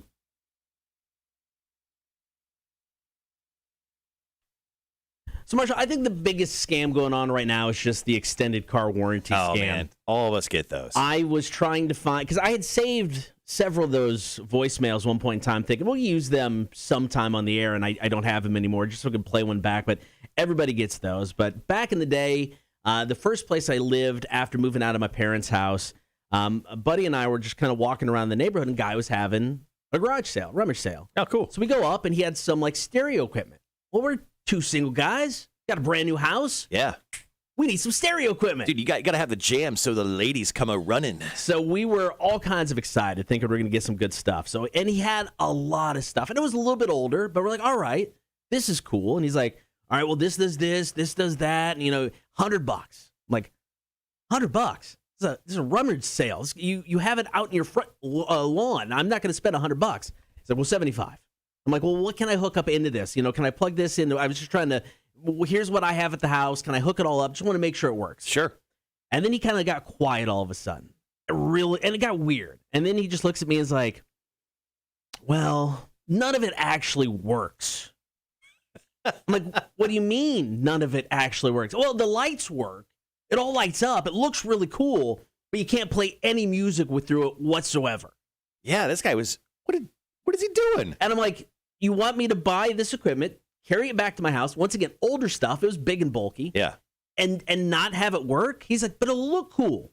I'm like, I'm not paying $175. He's 50? No, I'm not paying $50 for stereo equipment that just lights up. He caught a case of the morals right there in the middle of his sale, and he really couldn't do it. I mean, kind of good for that guy for telling you the truth, but also still a scumbag for trying to sell you that, and then also trying to continue to sell you that. $50. And I mean, it's just like, they all light up. It looks good. How low did it go? Just 50? At 50. And I left after that. It's like, no, I'm out. I'm not going to do it. But 50% off the price is pretty That's good. That's true. It's a good deal. Actually, why didn't you take it? I don't know now. God dang it. All right, man. Let's jump into the stream right now. I got kind of two quick stories for us, Connor.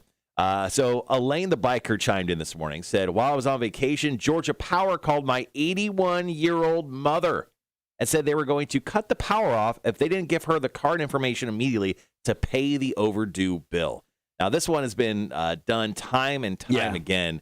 And, that once again, these scammers, I wish I had the time to do what they do because, well, I would make a lot of money. I feel like I'd be very convincing on the phone. Yeah, probably. I mean, and Georgia Power has debunked this whole thing. We will never ever do this, guys. This is scammers. Do not give them any information. Yeah, I mean, Georgia Power will give you up to 60 days of not paying the bill or something, and send you multiple mailings like, hey, pay your bill. Well, Rhett is kind of the last line when it comes to these scammers as well, at least for when people are getting scammed. So he actually chimed in this morning on the stream and said, so scams, I handle the aftermath. Once everything else fails, they call me to report it. Now, Rhett works for the police department up in Beaufort.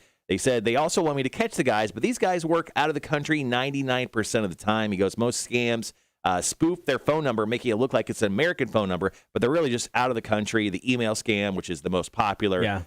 Trust me, he goes, 99% of the time, it's all out of the country and just complete BS. All right, we got a call from Charles, big, bold, and sexy. Dude owns his own business. He's like, I get scammed all the time.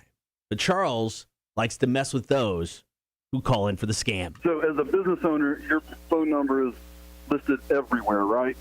Yeah. So, I mean, all day long I get the scams. So I try to waste their time as much as they waste my time. Okay. And I mean, I will play along, I'll play stupid, just anything to drag them out. And finally, like if I'm pulling up to a job job site, I'll just go ahead and just say, okay, I just been and hang up the phone on them. But the best one I've got so far was this dude, and he called me while I was sitting at my computer, and then my line recorded it because it was. I drugged this dude on for like 5 minutes, and I got him with and this is one of those, Microsoft things, pull up your computer, blah, blah, blah. Yeah. I got him with the Imagine Dragons bit. So he was like, okay, so you need to type into this web page and then tell me what your computer says. And I just kept saying, the only thing it says is Imagine Dragons. Imagine Dragons. And he's like, what? He's like, no, type in this. And it just went on and on. And finally he goes, what is Imagine Dragons?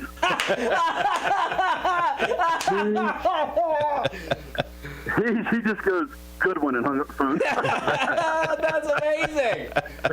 Imagine these nuts dragging over your face. Yeah, that's what the punchline was. My apologies there. Got cut off there. No big deal. All right, so call, comment, and text if you got any stories when someone or something tried to scam you or someone close to you. 800-394-1061. It's Cotter and Marshall, Rock 1061. God damn it. Sorry about that, guys. That was a lot of buildup for I know, right? a punchline there. We can technically just come right into the solicit. We're about 4 minutes over. Oh, are we? Yeah, Okay. so I can just drop a song and we can go right into the solicit.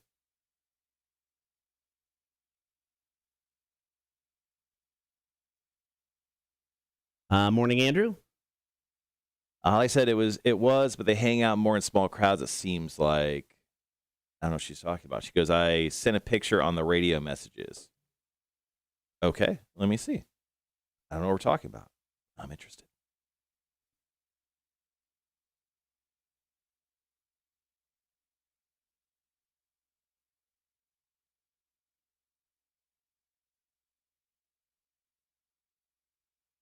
All right, guys. Yeah. All right, let's get everything going. Let's move on.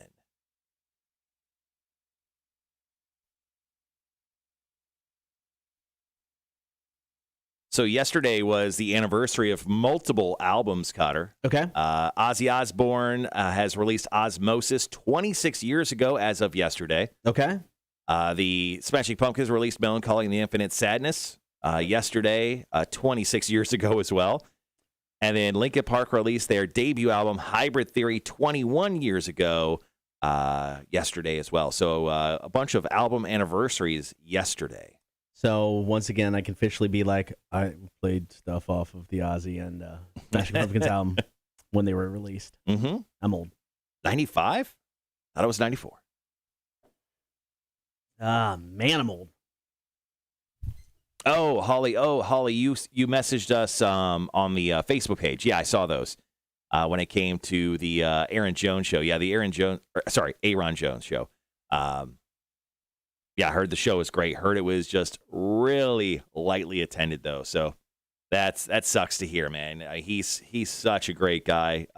Cotter and I, of course, did not make the show. We probably should have made the show, but we were unfortunately busy that night. There was one Facebook message we didn't get to with this whole scam thing that I wanted to bring up. Somebody said, by taking Lex and Terry off 1061, thinking that was a good move. That was a scam? I guess. Oh. I respect people's opinions. A lot of people love the Lex and Terry show. I get it, 100%. They're a big part of this station for many years. Yeah. But, dude, it's been 3 years. Mm-hmm. It is time to let stuff go. I mean, at this point, it's like the equivalent of saying, oh, man, the Green Bay Packers should have never let go of Brett Favre. Should have let him go. Now he's going to play for the Vikings and the Jets, throwing interceptions there. Yeah. All right. We got a call. Be right back. Rock 1061, who's this? Oh, buddy, what's going on? This is Zach. Hey, man, how's it going? So I was calling in about your morning thing there, you scam. Yeah, what you got? Yeah, so somewhere in the ballpark of a year ago, my uncle gets one of these phone calls about Publishers Clearinghouse that Right. he's won and all this. Mm-hmm. So over the tune of about 2 months, between taking off work to run up to the Western Union, and between that and the money he spends, sending these guys money to clear customs so he can get his $1.2 million, They took him for the sum of almost $10,000 No. in the course of 2 months. Oh my God. Oh man. Oh my Lord. So was he able 10 to? grand. Was he able to recover any of the No, cash? nothing. It's all gone. Every bit of it was gone. Dude, that sucks. How old is your uncle? Like not a happy camper. how old was your uncle when this happened? 52 maybe.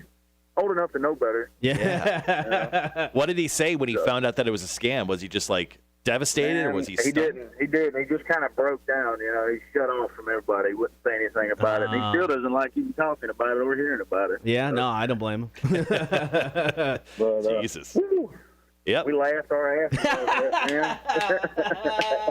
Well, thanks for calling in, man. We appreciate it. That's a good one. Oh, Thank yes, you. Sir. Y'all take it easy. All right, man, Cheers, see bro. ya. Hey, can you hand the soundproof headphones? Dude, call sooner next time. That was good. Yeah. Or you could play that, and then we can go into the call. I am going to jack up the air conditioning, if you don't mind. Yeah.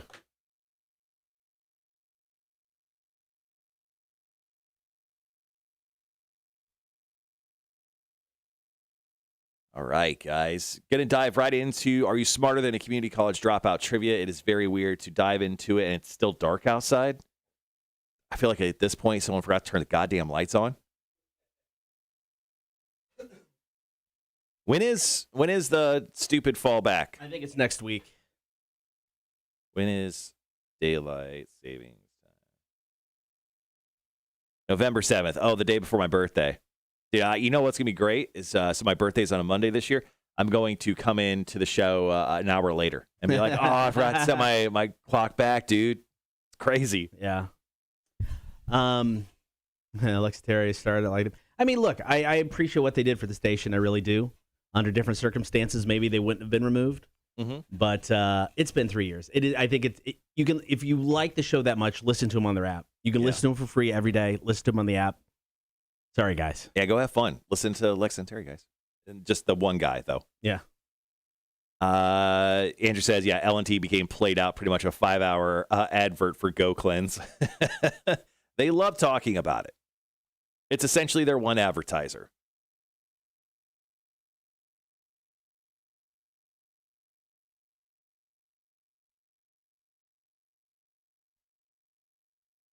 All right, we got Are You Smarter Than, we got Are You Smarter Than a Community College Dropout Trivia coming up here very shortly. After that, we'll dive into the top of the 8 o'clock hour. Top of the 8 o'clock hour today, we'll jump into the Dude of the Week. 2 stories about dogs. The Mr. Mo Project versus the La Palma A-Team. We'll get into those stories, but if you want to read them right now, they're over at the Cotter and Marsh Show Facebook page. But we'll proclaim the Dude of the Week, and then on the second half of the 8 o'clock hour, we'll get into Big Money Monday. Feel free to text in right now if you want. Big Money Monday, 1-800-394-1061. Text us your first name and then a number between 1 and 9, and then we'll roll our very sophisticated bingo machine. If your number hits, you win $50 cash. And we've been on a bit of a run when it comes to winners. I think we've gotten like the last 2 out of 3. Yep. We've gotten big cash money getting sent out. So pretty awesome stuff. All right, got about 2 minutes, and then we'll solicit for some trivia. Jeremy says, why only one guy on Lex Terry? I don't know. Like, there's always one guy who will, not every message, every like post we put up, because we put up like questions of the day throughout the weekdays. Every once in a while, he'll just randomly throw in a Lex and Terry. It's the one. Every now and then, a couple other people will pop in, but yeah, it's one guy who's been fairly consistent. Yeah. Like, look, we understand. You know, I get it, man. I get it. We understand your gripe. Sure, okay. I mean, all it's like in radio, what we ask is, one thing we want is to make a connection with listeners. It's like and that's what we strive for. And obviously, the show made a connection with a lot of listeners. And I get it 100%. So it's weird, but it's like you can still listen to it, man. The app's still there. There are ways, but you got a couple still hanging on. But anyway, yeah, if you want to listen to those guys, there are places you could find it. All right, we got about a minute. All right, going into trivia. After trivia, guys, we are going to, like I said, do Big Bunny Monday. So make sure to chime in with your first name and then a number between 1 and 9 for your chance to win. Also in the 8 o'clock hour, we're going to fit in a story about William Shatner, not about him going to space, but about him and his famous face being the mask of Michael Myers. So we got some audio we'll play back for you guys on that. Yeah. I do want to say I played a crap ton of Metroid Dread on the Nintendo Switch this past weekend. Still hard? It's very hard. That game is stupid fun, guys. Oh, okay, nice. Stupid fun. All right, guys, got about 10 seconds. We'll be right back.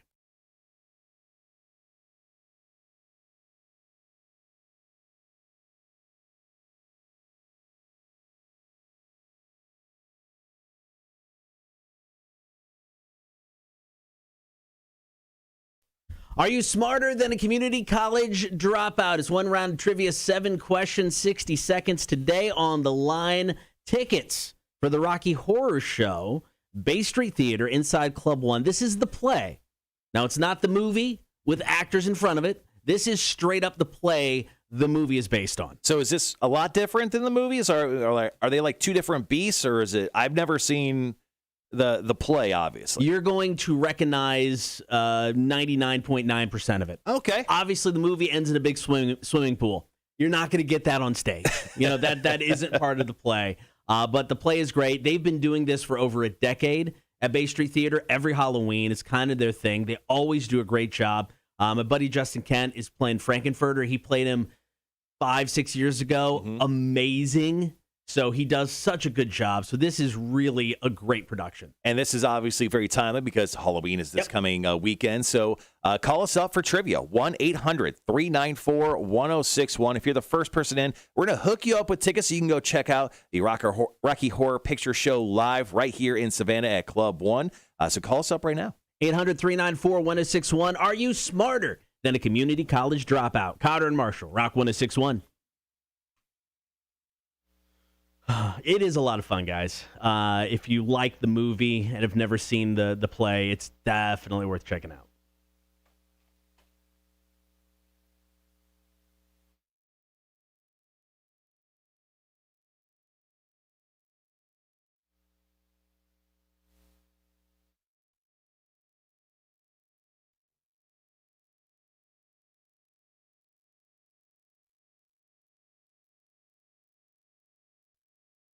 So I think for the rest of the week, I've got some tickets not yet confirmed, but I'm pretty sure I've got them. But Saliva's playing at Victory North. So we'll probably fill in the rest of the week with Saliva tickets. Cool. I like that. But Weirdy says, will you pay airfare? We will not pay airfare, sadly. But if you want to call in, there's a call right there.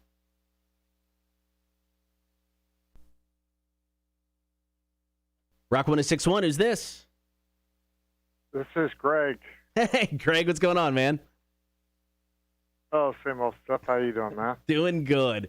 All right, who do you want to take on in trivia today, myself or Marshall? I'll take on Marshall. Oh, cool. All right, it's been a minute since Marshall played. All right, man, you know the deal. 7 questions, 60 seconds. Your time will start as soon as I finish question 1. If you don't know the answer to a question, want to pass, feel free to do so. If we got time at the end, we'll come back to it. Are you ready? No. We're going anyway. All right, question 1 is question 1's multiple choice. The Undertaker won 21 straight WrestleMania matches before losing to Brock Lesnar at WrestleMania 30. Who did Undertaker beat in his very first WrestleMania match? Was it the Big Boss Man, Jimmy Superfly Snuka, or King Kong Bundy? The Big Boss Man. That is incorrect. How many legs does an ant have? 6. That is correct. After Alaska and Texas, what is the third largest state in the U.S. based on mass?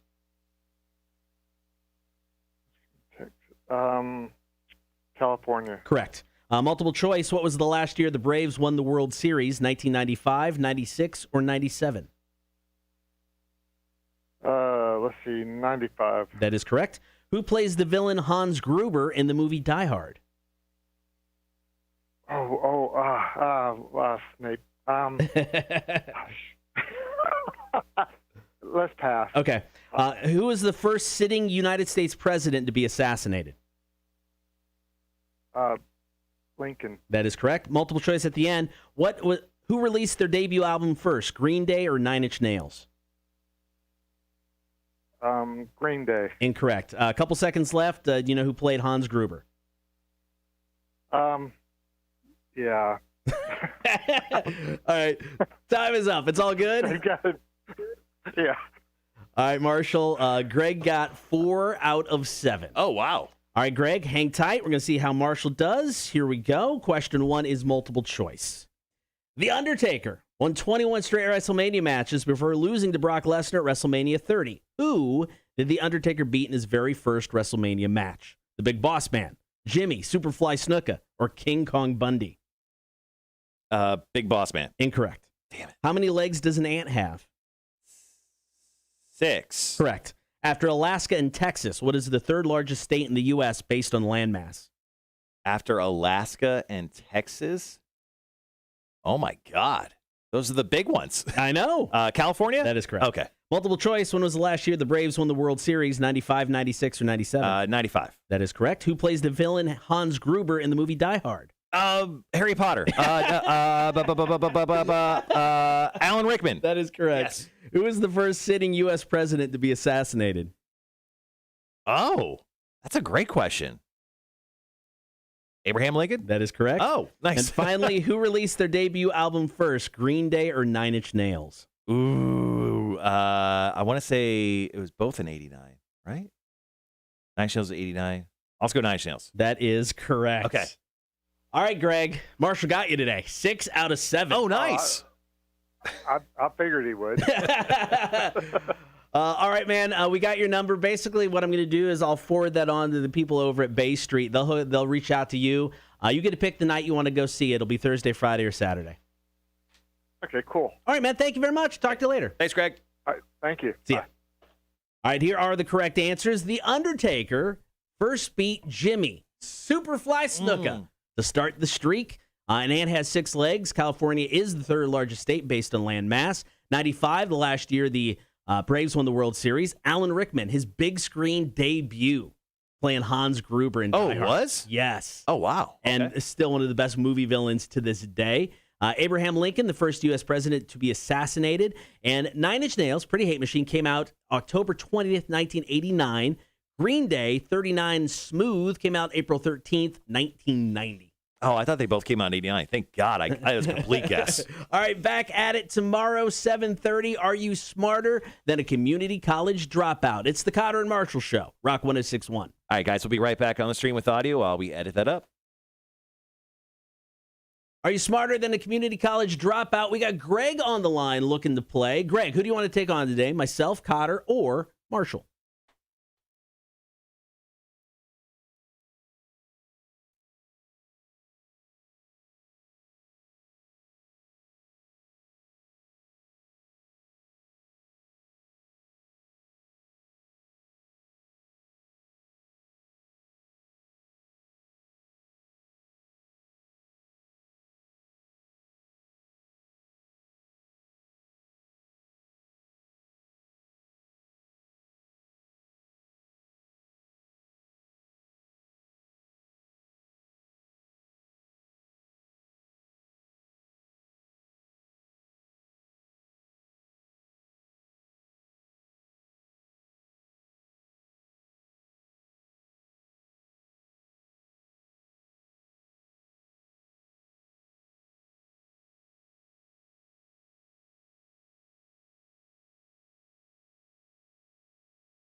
All right, guys, back on the live stream with audio. Thank you for hanging out while Cotter was editing that up and I was using the restroom.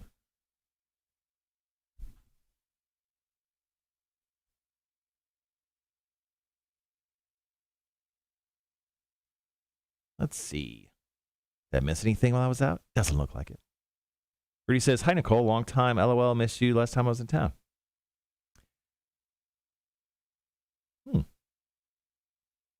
Yeah, so today, when I popped open the systems that we use for our live stream provider said that we are currently experiencing an issue with Restream Chat that may prevent some users from using it. Oh. We don't have any issues using it, but it doesn't look like I'm getting all of the messages. Okay, that's from everyone in. So just so you know, if we're not talking about you, or if you're saying something and we're not kind of like commenting on that, it's probably because I'm not seeing it because of that stupid reason. Sorry, guys.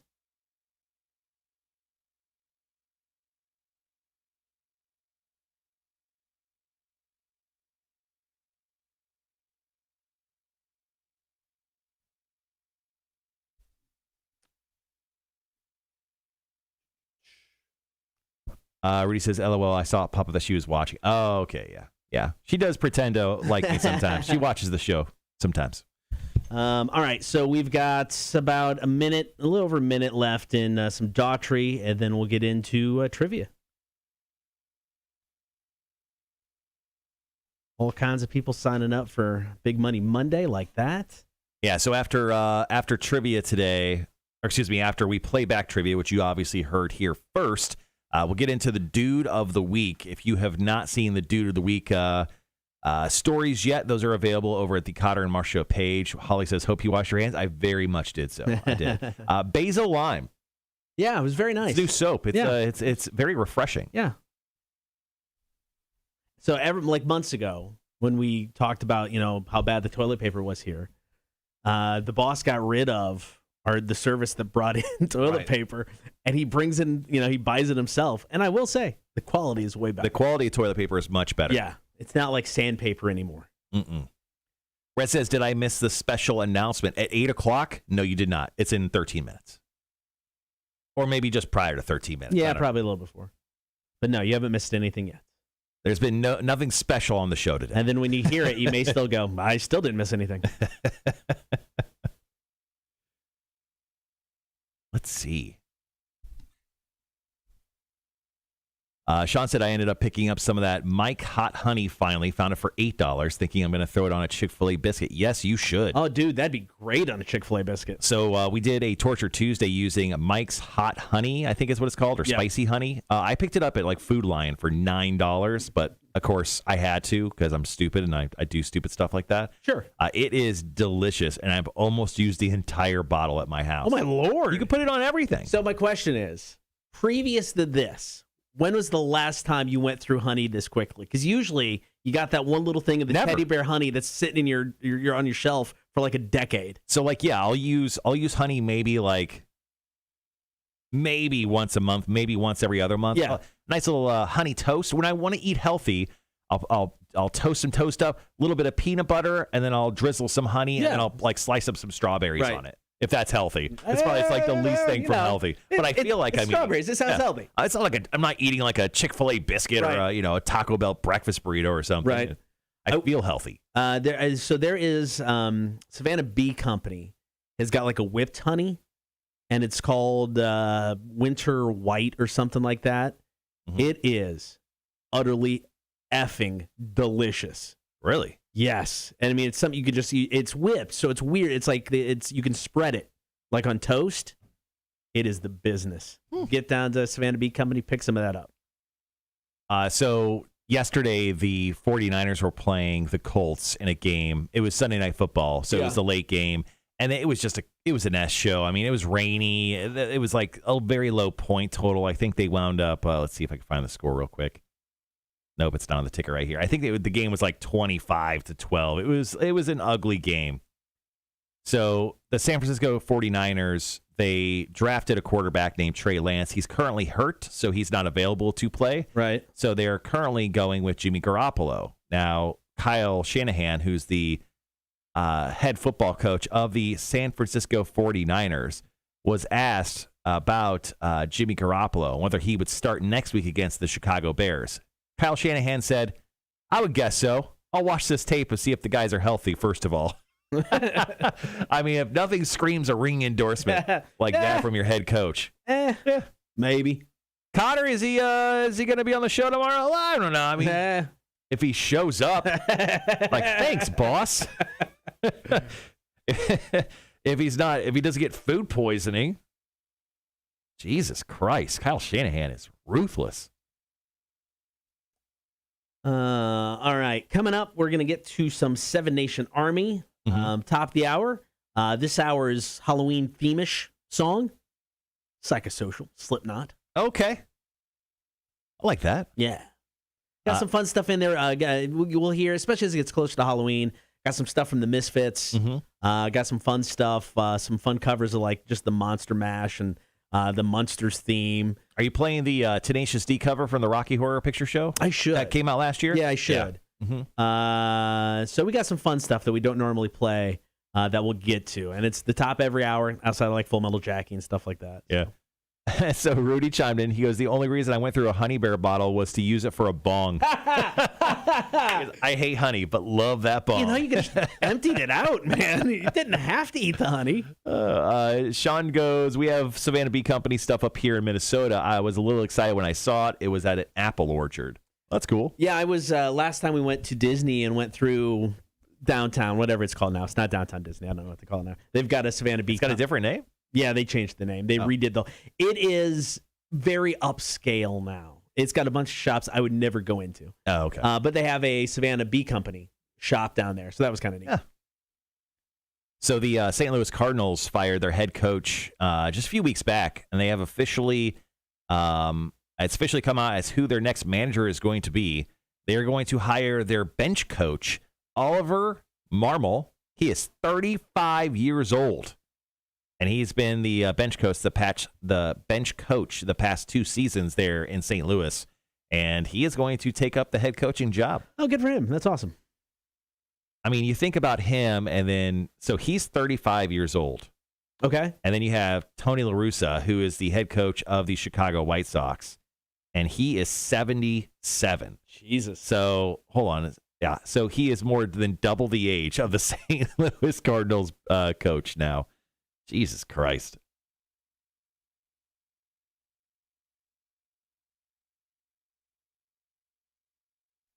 Got some Olympic news here, Cotter. Ooh, I like this. I don't know if you will or not. Here's the headline. 2022 Olympic Winter Games athletes to have daily tests for COVID-19 and remain in closed loop in Beijing venues. Yeah, I get it. That is next year. Oh, that's the one good thing about the Olympics getting pushed back. I don't have to wait 2 extra years for it's going to bring be on weird. the Winter Olympics. Yeah, it's going to be weird to have the Olympics kind of back-to-back years, right? Yeah. Well, I mean, back in the day, they did them all in the same year. Mm-hmm. So they did summer and winter in the same 4-year, cycle. And then it was, I want to say the mid-'80s, somebody went, why are we doing that? And then they had the Olympics go, the Winter Olympics go 2 years, and then started the 4-year cycle over again. So next summer will be 2 years away because it'll be 2024, the next Olympics, right? Yeah. Okay. Yeah. Be here before you know it. And I'll be walking around with a big Olympic-sized boner again. Watch out. Not really. You won't have to. Big for me. Yeah. Big for me. Not as big as those dimples. What is the job description for bench coach? I'm going to keep it going, man. I'm going to keep that joke going forever. Bench coach, baseball description. Red, that's an excellent question, right? So we were just talking about the bench coach and what he typically does for a baseball team. So I just Googled it. A bench coach is typically considered the right-hand man to the team's manager. Bench coaches assist their manager in decision-making and will sometimes relay their scouting information from the team's front office to club players. Essentially, you are Dwight Schrute. Yeah, you're Dwight Schrute from the office. You are not the assistant manager, but the assistant to the regional manager. You're pretty much a bench coach. You're Dwight Schrute. Yeah, that makes sense. Sean, there it is. It's called Disney Springs now. You're right. It's so. I mean, it's used to be. I mean, they've still got the Disney side with the big Disney stores, but they had the other side. When I first went down there for like my honeymoon, it was like themed nightclubs. They had like 8-Track, which was a disco nightclub, and they you were in there dancing all night long, buddy. They had a jazz nightclub, and they had like a comedy club, and that I thought was way more fun. Now, it's all high end, fancy schmancy stores, and I'm just like, I don't like this as much. No, we did not go to Polite Pig Barbecue. My wife does not eat. She eats fish, so she's a pescatarian. So anytime there's barbecue involved, we usually don't go to those places because there's not a lot to offer her. So obviously, and my kid. Respect your wife's decision to be a pescatarian. Yeah. But do you ever wish she would just go full vegetarian so you wouldn't have to remember the word pescatarian? Sometimes. But yeah. So no, if it's a barbecue place, we usually don't go just because she's stuck eating mac and cheese, and half the time that's got bacon in it. So. Oh yeah. Man, that actually sounds delicious. I know it does. Everyone's got some bacon mac and cheese around. Just throw me some. The Polite Pig sounds delightful. I've never heard of that place, but I haven't had barbecue, like really good barbecue, in a minute. We went to, like I said, I don't remember the name because I didn't go buy it, but we had barbecue when I was in Austin, and it was delicious. I mean, you got some brisket, and you got it to go, and you brought it back to my aunt's house, and it just came in on like the wax butcher paper, and folded it. Just meat sitting there in its own juices. Yeah. Oh, so good. It's Meat City. Arby's would be jealous.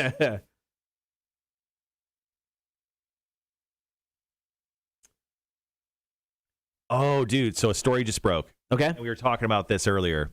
So the Tom Brady ball. Oh, yeah. His 600th touchdown pass.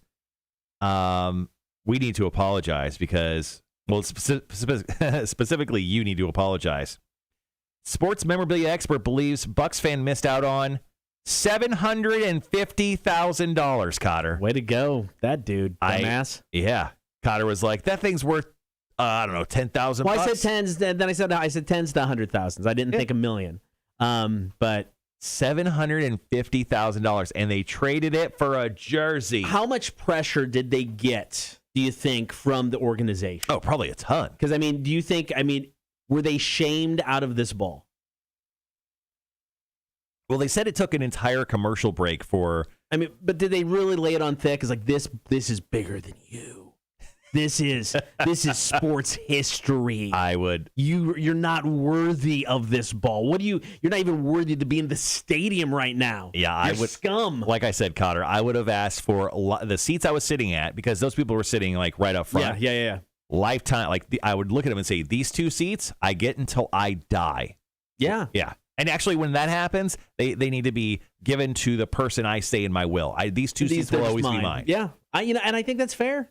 Especially because of what it's worth, and they knew it. They knew it. Yeah, $750,000. Is that guy kicking himself in the ass right now? He should. Is he calling them back, going, "Can I have that back?" He should hire people to kick him in the ass for being so stupid. He'd had the money to if he would have sold it. I would have walked out of that stadium with him, man. I would have documented all of it. I would have kept myself like on camera the entire time.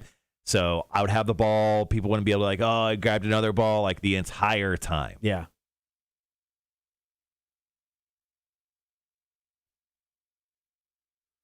Ugh.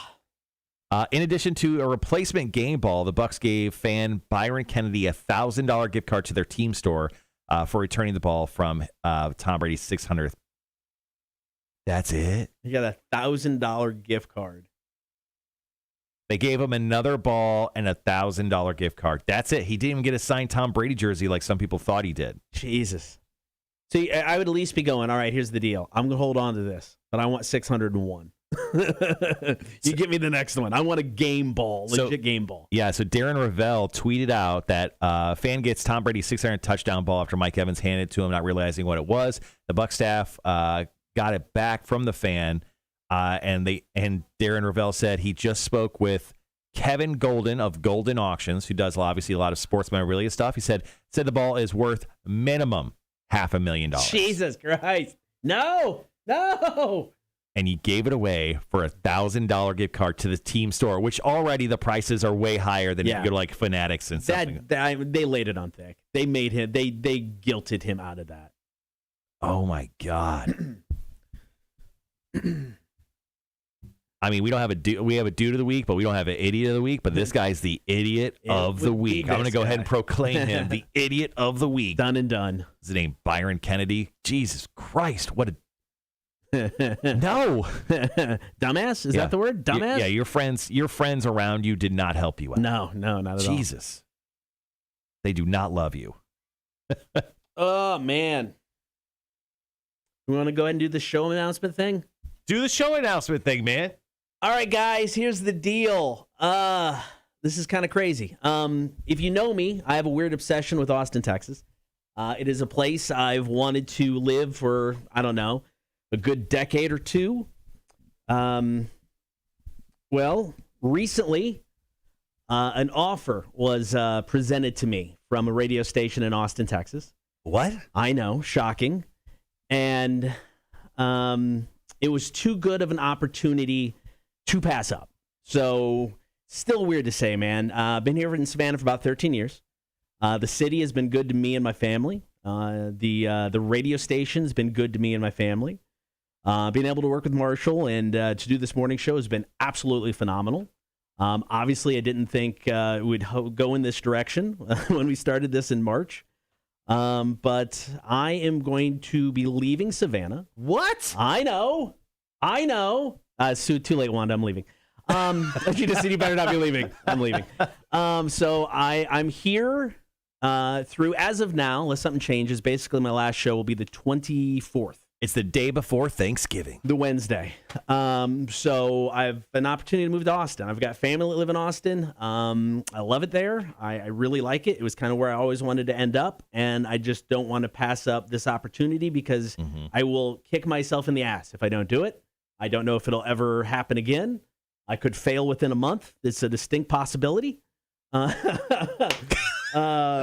that was the show news, guys. We're going to talk about it on the air tomorrow. But we wanted to tell you guys first. Yeah. So I'm leaving. The plan is son of a bitch. The plan is to remain local in the morning with Marshall. I mean, kind of. Find a new co-host. I mean, maybe. I may honestly. I don't know if I'm into it anymore. Sean, I know. I thought about that. I will not be in town when you come to visit. Wait, you won't be in town? Yeah, Sean, I won't be. Sean, I'll meet up with you. Yeah, we'll go get beers. Dude, I was looking for this. This all kind of. I bought you beer. I'll tell you the whole long ass story if you want to hear it. It's really, really long. I look at Rhett put in. You better bring Timmy into yours with me. Why would you do that to me, right? I can tell you guys the long ass story. This fell together stupidly. Legitimately the last day in Austin. I had no plans of meeting up with an individual about this job, and somebody told me I should reach out, and I did, and then it just happened. It literally just happened. So that's the show announcement. I'm leaving, guys. Yeah, I love all of you. Rudy said, "Damn, but good luck," and say hi to Joe Rogan. Actually, it's funny because Cotter is taking the job as the producer of the Joe Rogan podcast. My nipples won him over. Thankfully, you make fun of him. Well, you don't. Well, technically, he doesn't take enough ivermectin to be on Joe's show. So yeah. Sadly, he won't get that gig.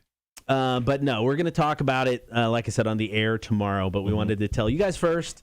But that's the show news. I'm guessing not what most people expected. Yeah, so I've gotten quite a few text messages from a few folks that are close to us who kind of know what's going on. And yesterday, I was hit with, "Hey man, so Cotter's leaving." I'm like, "Yes, Cotter is going to be leaving us." He's like, "How are you doing?" And I go, like, what do you mean? Like emotionally, physically, spiritually? Like, what the hell kind of question is that? So it's kind of strange. Yeah, Cotter's taken off, and they were like, "Dude, are you mad?" I'm like, "No, how could I be?" He's trying to better himself, and Cotter and I have always talked. Like, there's there's like one or two places we would go 100% of the time if we got a job offer. Cotter's always been Austin, Texas. Straight up. I mean, 20 years ago, I went with Cotter to Austin, Texas. It's true. I stayed with his family. Austin's a hell of a town. It's only grown 20 times since. And mine's always been San Diego. Right. I fucking love San Diego. I love everything about it. I love the lifestyle. I love the people. I love the radio stations. Trust me. No offense to Savannah. If I got a job offer in San Diego, I would be there yesterday. in a heartbeat. I love that place to death. But I'm super happy that Cotter has this opportunity. Yes, I will be going to visit him. Yes, I will miss him. Yes, I'll probably cry at some point. Even my cold, dead ginger heart will probably cry at some point. So just a heads up. But the cool thing for us is we're going to do a bunch of stupid shit from now until the end of our time together, which once again is going to be the show just before Thanksgiving. Wednesday the 24th. So the show, the 24th, we've already talked about it, is we're not going to do a show. We're essentially going to invite all of our friends in, and we're just going to get drunk. So if there is a show to listen to, it is going to be November 24th. It is going to be the capper, the ender of the Cotter and Marshall show, the work release program that we did for years. It's going to be an interesting day. Now there is a couple things that we're going to get to before we do finish the show. A couple things that we promised, but we'll tell you what those are after this. All right, we got about 10 seconds, guys. We'll be right back.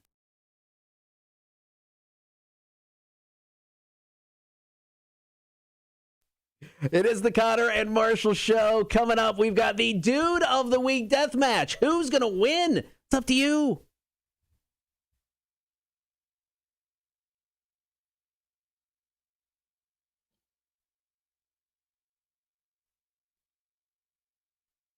Good morning. Thank you for hanging out. Don't forget, join that stream, Facebook, YouTube, and Twitch. Hang out with everybody in the Horde while you're there.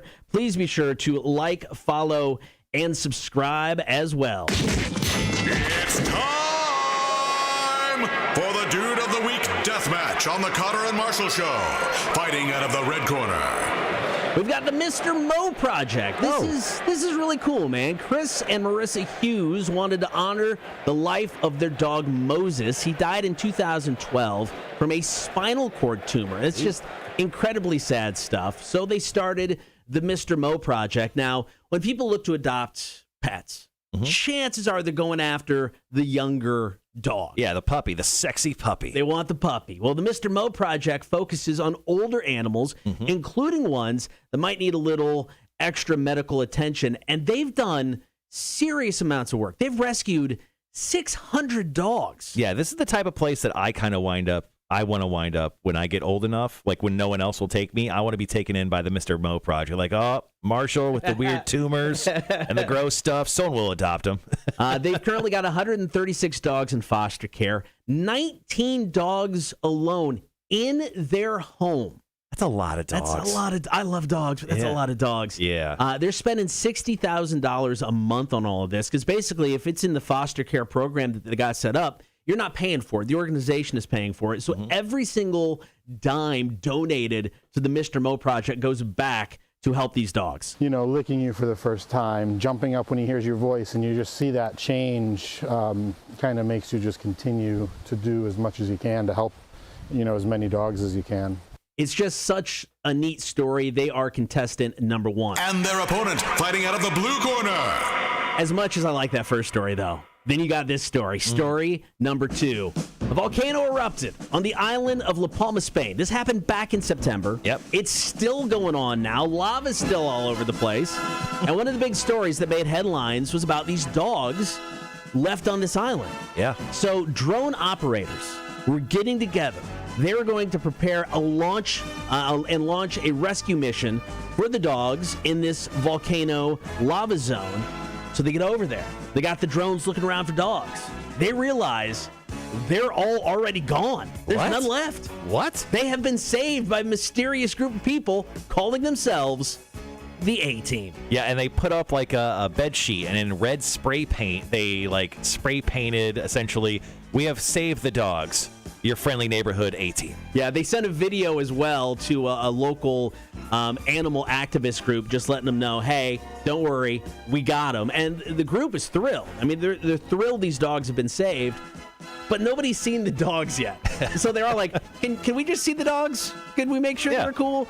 But how awesome is that? People just went in. They think they went in with like a thermal camera on a drone, found out where it was safe to go. Yeah. And then just kind of trekked into the area and save these dogs. And once again, they were like dropping off food and water to these dogs so they could survive like via drone. And then like this crazy A-team comes in and saves all of them overnight. It's an incredible story. All right, so there you go. Dudes of the week. It is up to you to decide. You got the Mr. Mo Project, or you've got the La Palma Volcano A-team. Choice is yours. You can hit us up with a text, 800-394-1061. You can also comment on the chat, who is the dude of the week. We'll reveal after Pop Evil. This is Survivor, Cotter and Marshall, Rock 1061.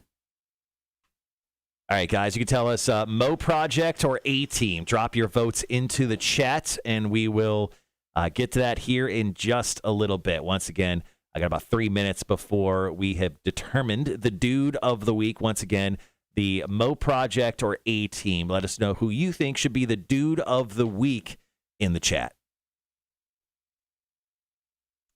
Brett says, Mo dogs. Andrew says, reading the comments. What the fuck did I miss? We'll get to it in a second, Andrew. Yeah. We'll rehash it after we get our dude of the week. Yeah, winner. once we claim the dude of the week, we will redo the special announcement. Rudy says A-Team. Once again, guys, let us know. Vote right now. You can also vote via text if you're just out and about listening to us. Maybe on the stream but not paying attention. Wanda, Cotter is not the dude of the week. No, I would say that's fair. That's fair. Actually, most weeks you're not the dude of the week. That is also true.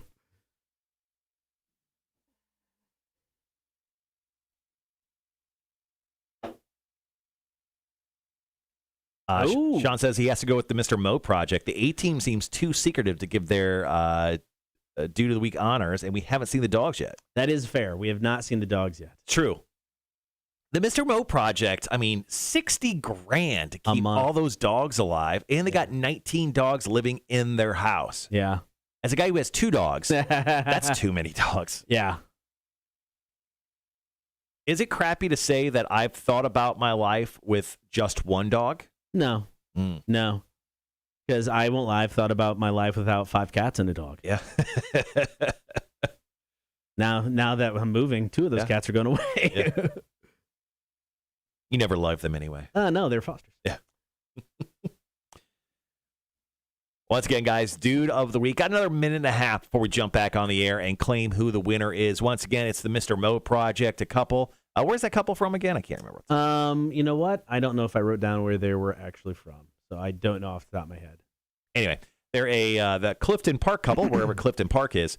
They're a couple who actually have 136 dogs in foster care called the Mr. Mo Project. They're honoring the life of their dog Moses, who died of a spinal cord tumor in 2012. So they're big-time dog people now, helping out all sorts of dogs who just need a little love, who are a little bit older. And then there is the people who saved a bunch of dogs, the A-Team, who saved dogs from a volcano. So pretty cool stuff.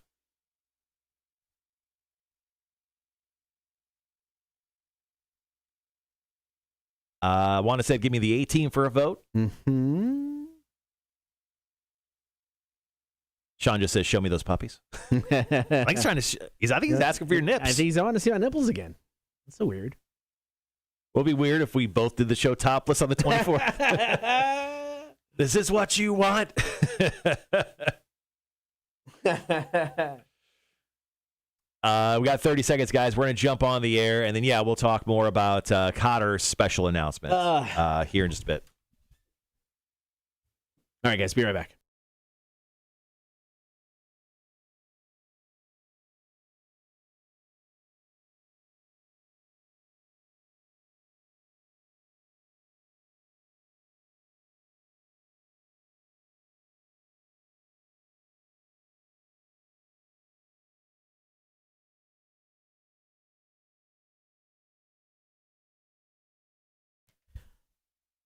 Looking for this week's Dude of the Week. It is either the Mr. Mo Project, Chris and Marissa Hughes.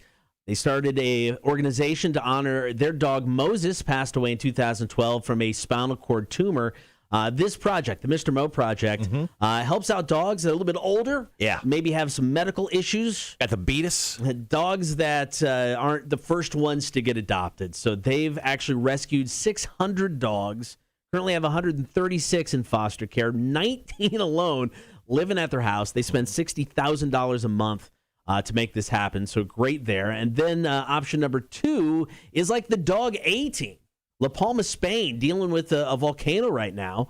All these dogs are out on the island, and people are going to go in and rescue them. This drone group was getting together. However, when they looked for the dogs, they were all gone because the dog A team came through. Yeah, so apparently a mysterious group of animal activists took some heat thermal guns. They found a safe path all the way up to the mountain, and they were able to go in and save those dogs, although they have sent out a message saying the dogs are safe. They haven't shown pictures of the dogs, so people are kind of worried about that fact. But other than that, the dogs are gone, so it's not like they all just jumped into the volcano in some weird, ritual sacrifice. Pretty sure these people came in, saved them. They put up a bed sheet, spray painted saying, "We save these dogs, the A team." I mean, it's pretty cool stuff. It's an awesome statement. The winner and this week's Dude of the Week. I'll admit, I thought it was going to be the A team. It's the Mr. Mo Project. Hey, man, Mr. Mo, I love what they're doing. 19 dogs in one house, a little too much, but good for those guys. The dudes of the week, definitely for sure. All right, we've got tickets for Welcome to Rockville over this next week. Your chance to win. So coming up next, we'll tell you how. Also, we got Big Money Monday right around the corner as well. Cotter and Marshall, Rock 106.1. Woof. There you go. All right. So anyway. No, you did not miss my pepperonis. Sure. I mean, he did miss them. Well, but I get that. Everybody he probably also missed them. It was very early in the morning. It was like 6 a.m. Cotter flashed the camera of a singular nip. Just one. Just the right nip. That's all you guys can handle. Yeah. No, if you missed it, caught the tail end of the special announcement, I'm leaving. I have accepted a job in Austin, Texas. It's been a dream city of mine to live in for years. An opportunity was placed before me. I felt it was something that I couldn't pass up. We're in a good spot now. Both my kids are, out of state anyway. It's just me and the wife. She's ready to go. I'm ready to go. We're gonna give it a shot, and we're actually closer to my younger daughter. We go from 16 hours away to an 8-hour drive, so that makes that easy. It's not too bad. No, so that's not bad. But I mean, it was too good of an opportunity to pass up. It's still weird. 13 years of my life that's spent here. My kids grew up here in Savannah. Mm-hmm. This area means a lot to me. It always will mean a lot to me. So wanted to let you guys know first. My final show will be Wednesday, November 24th. Yeah, but there's a couple things that we promised we were going to do at the end of the year that obviously we have to kind of speed the schedule up. One of them I'm still skeptical on. Which one was that? I think you know which one I'm always going to be skeptical on. Oh, I'm not committed to this 100%. I'm just going to let you know now. I don't want you to sell it like it's happening. I'm not committed. Oh, it's gonna happen. No, I don't know. It's gonna happen. I don't know. Well, let's not bring that one up. That's fine. Let's bring up the one that we're actually really looking forward to, both of us. So when we first started the show, if you guys have been with us since the very, very beginning, we would ask. Oh yeah. Answer the internet questions. So this is the game that we got from Barstool, and this is when we really didn't know what to do when we were off the air. So when we were off the air, we just asked all these stupid questions. Yeah. So I found that some of them were a little too much, especially when it came to the stream. So we decided we were going to do a one-night special where we were going to ask all the questions that I felt like we couldn't ask on the show, like during our regular weekday 6 a.m. to 10 a.m. live stream. So coming up on Friday, November 5th at 7 p.m., going to live stream to both the Cotter and Marsh Show, the Rock 106.1 pages. We are going to be answering and drinking and answering all the questions that we couldn't ask from Answer the Internet. So we are going to have some stuff up on that soon. We'll create an event. We were actually going to invite some members of the Horde in to hang with us as well that night. So for a little while. So we'll get to that here. We have a lot of work to do, obviously, in the next couple weeks leading into Cotter's departure. Once again, his last show will be the 24th. That day, it's not really a show. We're just hanging out with a bunch of friends. We don't plan on really playing any music. Yeah. We're just playing commercials, and we're going to have guest after guest after guest after guest come in for Cotter's final show. And we will do, we'll relive. And by relive, we mean basically reenact some of our favorite Torture Tuesdays on the last Tuesday, so the 23rd. Yeah, so on the 23rd, we are going to do the Crescendo Torture Tuesday goodbye because, we're going to do a different Torture Tuesday every hour. Usually we just do one per show. We're going to do 4 in one, which sounds terrible. And they'll be reliving old Torture Tuesday moments. Mm-hmm. Yeah. So, yeah, if you go to the Cotter and Marshall Show YouTube page, you'll see some of the Torture Tuesdays we will be reenacting. Is this because way back when I started watching the stream, I gave Marshall the 8.5 1 out of 10 Cotter? Yes. Oh, it's your fault. Sean, damn it. Andrew says, is this about to become the Marshall and Andrew show? 2 gingers, twice the awesomeness. Maybe. Yeah, like right now, the idea is to keep the morning show going. We don't have a plan as of yet. Talking to a bunch of people and seeing what we can do to make things work. But obviously, we created a nice little community, and I would like to keep it going if possible. But there's a lot of intangibles to put together first before I can really even say that is 100% going to happen. I don't want to. We don't know. We don't know. I think we all want that. I think it makes the most sense. Yeah. I think having a local morning show in this station is important. Mm-hmm. So obviously, I would like to see that moving forward. I mean, I won't be here, so I think my say went out the door as soon as I gave my notice. But I would like to see it happen and find somebody, for Marshall. So, yeah, I mean, there's loads of opportunities for someone to come in. I've got some ideas, and then obviously there's going to be a load of people applying for the job because I think your job officially goes up on the boards. I think here in the next day or two. Yeah. So people will be hearing from a lot of radio people, and a lot of radio people lost their jobs over the pandemic. So I mean, there's a lot of very talented people out there. We'll see if any of them can put up with me. That's the interview. You just have to hang out with Marshall for an hour. Hey, what's going on? This one broke down crying in 2 minutes. He's out.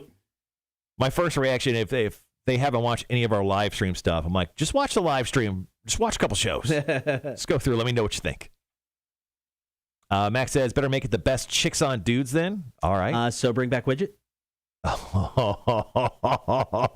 love you, Mac. God, don't give a shit. I love you, Mac. F your feelings. F your feelings.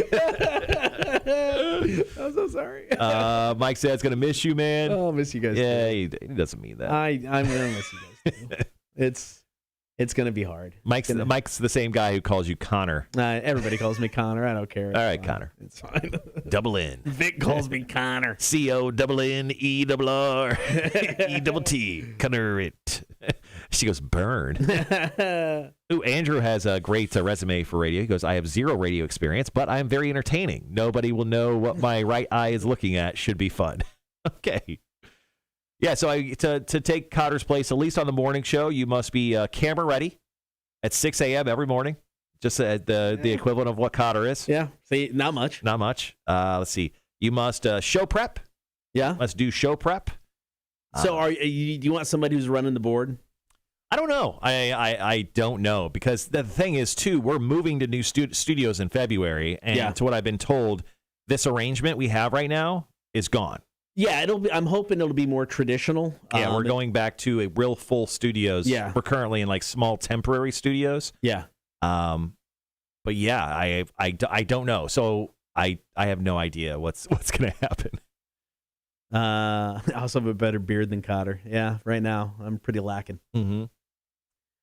But it'll be interesting. I mean, it's definitely going to be interesting. I don't know. It's one of those things. I am excited. I'm scared. I'm nervous. Going into a completely different type of situation, brand new challenges.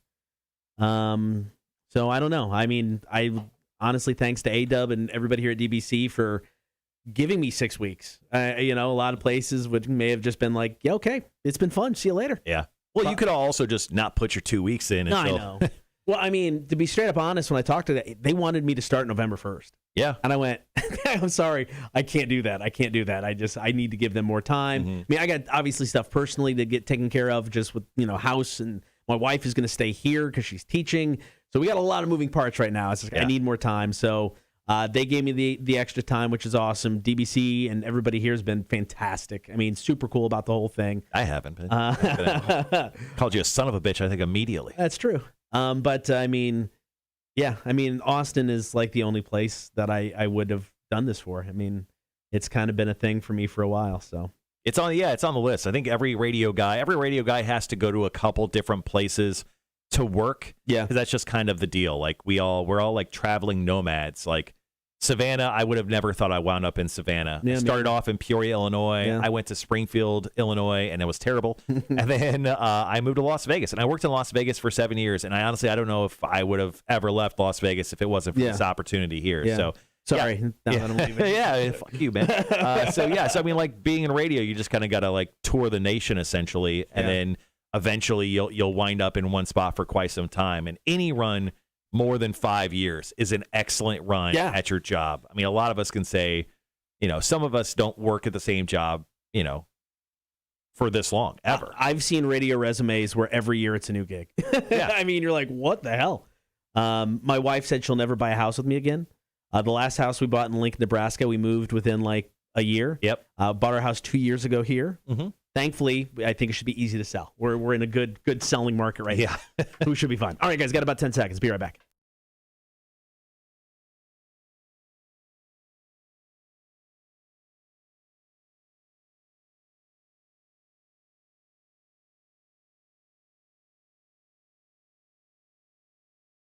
Welcome to Rockville, right around the corner. Of course, this year in Daytona Beach, Daytona International Speedway, November 11th through the 14th. Slipknot, A Day to Remember, Metallica, Rob Zombie, Disturbed, The Offspring, Mudvayne returns, which is awesome. So we've got your chance to score tickets all this week. So listen up to the top of every single hour. That first song we play, kind of like going into, you'll hear the Rock 106.1, blah, blah, blah, blah, and it actually has something very important that you should listen to. Has the keyword. When you hear that keyword, text it into us, 1-800-394-1061, and then you'll be in the running to win yourself Welcome to Rockville tickets. Now, this is going to run all the way throughout Halloween, and then we're going to choose a bunch of winners. I think we have like 10 pairs of tickets we're going to hand out. I like it. 4-day passes. If you want more details, hit us up online right now on the website, rock1061.com. We've got Big Money Monday coming up next. Your chance to score $50, maybe $100 of our boss's money. We've got details on the way. It's Nirvana and Breed, Cotter and Marshall, Rock 1061. Ooh, I love that song. Yeah, me too. All right, guys. So there you go. That's the announcement. And then we'll officially make it official. Cotter wanted to, when we sat down on Friday this past week and we were drinking heavily, Cotter wanted to make this announcement to specifically the community we built here on the Cotter and Marsh show first. So he wanted to make sure he told everyone on the live stream, on the Horde. So, I mean, I think that says a lot right there. We'll be live in the air with it tomorrow. Yeah, so tomorrow we'll talk about his departure, all the fun stuff that we have lined up. Thank you, Andrew Anderson. I'm happy for you, dude, but damn, I've been listening to you for years. Even when I was living in Jacksonville, I was a regular listener on the Work at Least program before Marshall got here. Old school. You've been around a market for a while when I've run into people and be like, yeah, man, I remember listening to you when I was in junior high. Yeah. As he's standing there with a beer, I'm like, oh. Mm-hmm. Yep. So nothing makes you feel like an old man than that type of stuff. I mean, outside of working in your yard all day. Waking up and my body just being sore. Shutting down. Ugh. But, so there you go, guys. Got a month, got 5 weeks, 5 weeks left. Unfortunately, I know somebody threw up there a while ago. We need to do one more Horde meetup. I'd love to. I don't know when. I don't know. We'd love to make it happen. We'll definitely try to find a date, but it's just so much stuff going on right now. I don't know. I don't know if we'll be able to do it. I hope so. We'll try. Yeah, between Cotter's departure, I mean, like almost every weekend. Plus, I mean, he's trying to sell a house before he leaves. Yeah. My wife would like to be moved out and let me help her pack before. Yeah, since she's going to stick around. So speaking of packing, our good close personal friend Jake Thompson from Bob 106.9, I messaged him on Saturday and I said, "Hey, Jake Thompson, and it's like 9 o'clock at night. I'm like, hey, a little late night, going to have a cocktail at a bar right next to his house. If you want to come out, join us, pretty please, with sugar on top." He said, quote, "Not to be lame, but I'm still packing and Mel has gone to sleep," his wife. And I was like, this is literally the perfect time to leave the house and go have a drink. So I just wanted to point out how lame our coworker Jake is. All right. And we all know by packing, we meant he was sitting on his ass playing video games. No, he was definitely playing video games. He was not packing. He definitely wasn't. Because Jake is the type of guy that's going to look at his wife and go, "This box? No? Okay." He's not doing anything on his own without guidance from his wife. he's not. BS. All right, guys, be right back.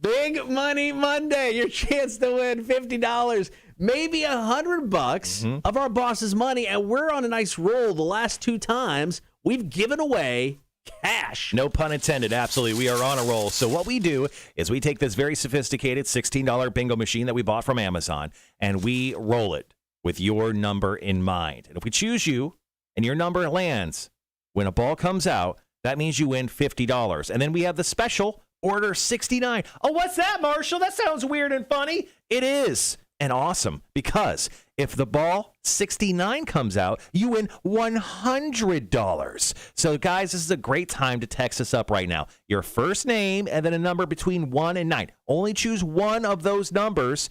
And if we choose you and your number hits, you win money. All right, Big Money Monday is coming up next. Text us your name, 800-394-1061, and a number 1 through 9. Your chance to win our boss's money. Big Money Monday on the way. Cotter and Marshall, Rock 1061. All right, guys. Big Money Monday? Monday? I don't know why I'm this stupid this morning. I actually got more sleep than I think I do on a regular weekend this weekend, so I'm sorry for being dumb. Wanda says, y'all should have told me Friday. I wouldn't have put an offer in this house. I would have convinced Tony to move into an HOA. You would have, actually, what you could have did is just not buy the house, then move to Austin with Cotter. There you go. There you go. But you still have to stream the show. If I'm doing the morning show, I don't know. Elaine the Biker, look here, mofo. There are evenings. Yeah, no, we'll try. We'll definitely try to make it happen. Yeah, so we have, let's see. So we're going to do, like I said, we're going to do the Answer the Internet stuff on November 5th. It's going to be a Friday night, 7 o'clock. Yep. I'm going to build out like an event page for it. I like it. Here, hopefully today. I got a bunch of stuff to get to. I got to sit down and talk to A-Dub, about the future and about, other stuff that A-Dub wants to talk about 11 o'clock today. Other A-Dub stuff? Other A-Dub stuff. Holy crap, we got a ton of text messages coming in. Jesus. And then, so we'll have a bunch of work to do leading up to it. Now, I'm trying to get, I know it sounds maybe crazy, but I'm trying to get Paula Dean to come into studio and do a beer for breakfast with us. That would be amazing. So if anyone knows Paula Dean. Or her sons that can get a connection to. Yeah, just trying to get Paula Dean to come in and hang with us on the rock station, I think would be incredible. Now, we have a picture with her. We met her. Yeah, very nice woman. Yeah. Very nice woman. We'd love to have her on the show. Speaking of famous people, I'm 90% sure I know which house is Dale's of Seethers. Oh. So, went walking the dog yesterday. Yep. So, I was walking around the lagoon with the wife, with the dog, and there was a group of people standing out in front of a house, one of them Mohawk and tattoos. I look over at my wife, I'm like, I'm pretty sure that's Dale from Seether. Yeah.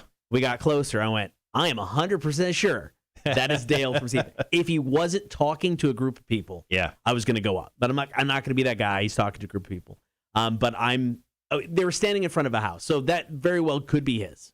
Are you offended that he didn't just wave you over? He ain't going to recognize me. He's like, Cotter from Rock 1061, come on over. We met one time, middle of the pandemic. So, but yeah, I'm definitely now, next time I see him, I'll say something. But like I said, he was with a group of people. I had my dog. I didn't feel like a dick to walk over. Hey, Dale, I remember me. Cotter's going to walk around that lagoon every day now. Every day. Hey, Dale. Where you at, Dale?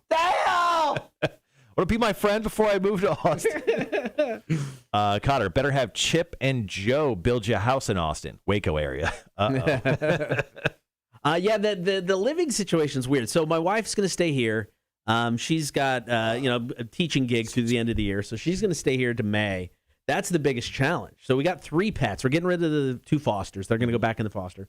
But we have 3 pets. Most apartments are 2 pets only. Yeah. So we've got to find why? I told that. My wife's like, oh, I don't know. So I'm like, just say you got 2. So we got to find a place for my wife to live for about 6 months. So that'll be the biggest challenge, a place for her to live with 3 pets. Just tell her to move into our new studios. There you go. No one comes to work anyway. With the animals. She'll have the run of the place. And then I'm going to live with my aunt and uncle. And then she could eat at Taste of India. There you go. Yeah. Going to live with my aunt and uncle while I'm there, and then hopefully the housing market will level off a bit in May, and we can buy a house that's not overly priced. But I'll happily take advantage of it by selling my house and hopefully making a nice little profit in just 2 years. Yeah, I mean, are you going to give your aunt and uncle money to live at their house? I'm going to try my effing damnedest. What do you think? Like $500, $600? I don't know. $800? I mean, let me go grocery shop. My aunt is like a ninja when it comes to paying for stuff. So anytime we go to Austin, I always try to pay for dinner. My uncle's cool about it. He'll let me pay for things. Yeah. I bought some tickets to a concert, went and saw it, that kind of thing. My aunt, though. So we went to a restaurant last time we went as a family. We just get seated. I go up to the waitress, and I'm like, here's my credit card. I'm paying for that table. We weren't there sitting down for more than a minute. She's like, the lady over there with you has already covered it. God damn it. How did she do this? So, it's like last time I went in February with my kid when she went to look at UT, my car crapped out on me, no shock. And I had to spend $600 while in Austin to get it fixed. Yeah. And she's like, I want to help. I'm like, no, Robin, no, you're not helping. So, I mean, she's just that type of person. So I'm just going to have to slide money in weird places around the house. You should hide it in books. And she's going to be like, where did this $200 come from? Sean says, if you guys get Paula Deen, you have to do butterbeer. I agree with that. Yeah. But yeah, good luck. Good luck trying to pay. It sounds like you just got that weird family that does that. Yeah. Which is nice. It's nice to have. Oh no, they're super nice. And it's like I don't know what my uncle does for a living. Drugs. He might. Big time drug guy. I mean, that's what you're like his apprentice. Yeah. You're not going for radio. You actually took on a job as his drug apprentice. You're Jesse from Breaking Bad. Yeah. Science, bitch. Yeah, call everyone bitch suddenly. He's an engineer. He does something engineering with some sort of part that he goes in and he travels around the country, goes in, fixes, and then he comes home. Yeah. He doesn't have an office. He does meetings at home, and then he'll fly out for 5 days. It's really bizarre. That sounds big time drug guy. It does. Right. So your uncle, your uncle goes and fixes meth labs across the country. It could be that would make way more sense. Underground labs, yeah, absolutely. So I don't know what they do, but on top of laundry cleaning facilities. I've seen this show. So I don't know. Yes, I would like to contribute to the family, but I don't know how that's going to work. It'll be interesting. I don't know. It'll definitely be interesting. We got time. Yeah, let's take this phone call. Who's calling us up?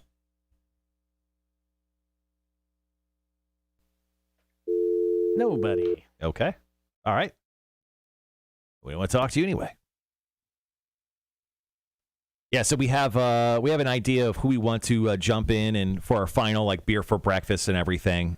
So today kind of starts that process. Yeah. So I wanted to wait till Cotter made his official, at least first of 2 announcements before I start reaching out to people.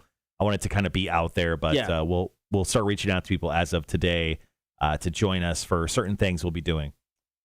Yeah, I'm glad it's out there because you don't know how many times I've almost slipped up within the past weekish or so just on the stream saying something stupid. So, you're always saying stupid. I know that, but if the mics are on, glad I don't have to worry about it. Marshall, those things you're drinking are 4 for $5 at the grocery store up here. I spent $15. You got me hooked on them. Yeah, it's when I get up in the morning, I don't know, I want to jump out of the house immediately. It's I don't got time to make a cup of coffee. Yeah. I don't know. I don't make coffee here. So, I just get these sparkling ice waters with caffeine. There's nothing in them outside of, whatever dye color they have and a little bit of caffeine. It's the equivalent of, what is it? It's the equivalent of 2 cups of coffee. Right. And I drink an entire can over the entirety of the show.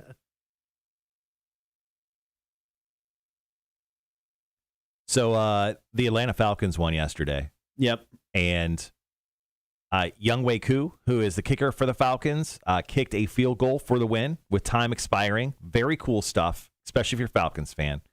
It's cool to see them, kind of succeed. And I think, let's see. With the win, the Falcons' actual record, I think, is 4-3. Sorry, my ESPN is going very, very slow here. Sorry, they had a bye week last week. So the Falcons' record is 3-3 currently. So with the win, the big guy, Frank Sokowski, our close personal friend from WJCL, he tweeted a picture of him and Younghoe Koo when Younghoe Koo was playing for Georgia Southern. Right. It was a very awkward picture. Have you seen the picture? Did you see it yesterday? I haven't seen it. Let me show it to you. Because it almost looks like the big guy is forcing him to take a picture with him. And I just wanted to show this off. It was very interesting.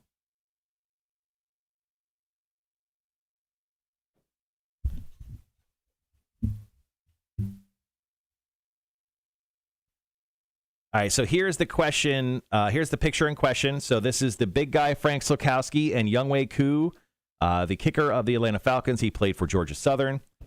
This looks like a picture where he is literally holding him, and he's like, smile. He like whispers in his ear, like, smile, bitch. Smile, or I'll cut you. And then he took that picture, and then Younghoe Koo ran away. It looks, I'm also getting, it's like that, you're out on that first date, you're kind of nervous, you take that first date photo. That's kind of what I'm getting with that. Yeah, so the big guy, Frank Sokowski, big time, I'm pretty sure, hurt Younghoe Koo. And he said, not sure if I ever mentioned that I know, and then he tagged Younghoe Koo, sorry. And then he tagged him, but he never replied. So.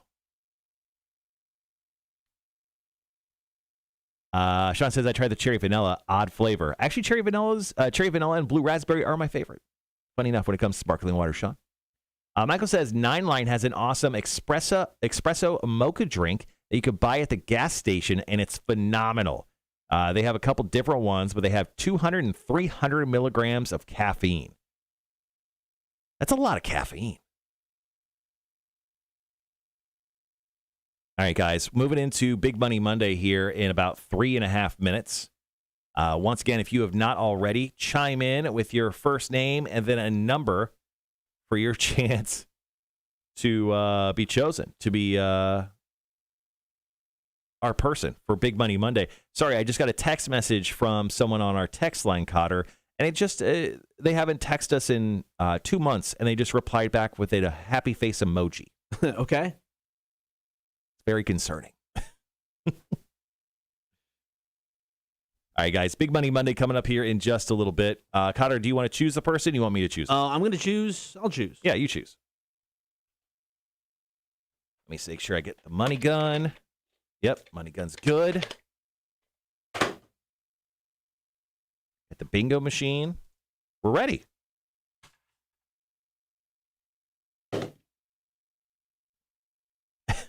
Michael, you have to text us. 1-800-394-1061. All right, so we got this. Also got just a short William Shatner story about the Michael Myers mask. Mm-hmm. Iconically, of course, a Captain Kirk mask. You have the audio, you said, for this one? Yeah. Okay. Yeah, it's just basically him answering the question. So okay, cool. Yeah, it's like 50 seconds, but it's all Shatner. Shatting himself is what we all need. All Shatner. Shatnisms. Shat quotes.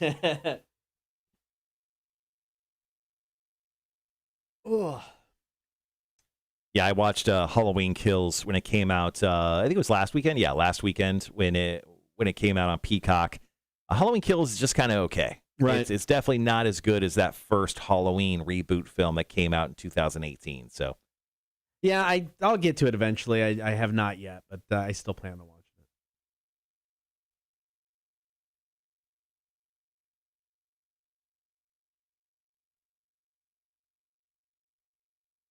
it. All right, we've got about a minute 15. So with this, we're just going to set it up and play the audio. Yeah, babe, we can kind of chat about it. There's not a whole lot necessarily. I'm going to go ahead and just delete the quotes that I had. Yeah. Perfect. Greg says, I watched Halloween Kills. I found myself rooting for Michael Myers. Did you see the Marvel Rings movie yet? Shang-Chi? The Shang-Chi one? Yeah. Oh, yeah. I did. It's awesome. I liked it a lot. Actually, I think it's one of the better origin films for a new Marvel character It's definitely on the upper half of a lot of them. Rudy says, I wouldn't even say Halloween Kills is a good movie. It's effing trash. I don't think it was trash.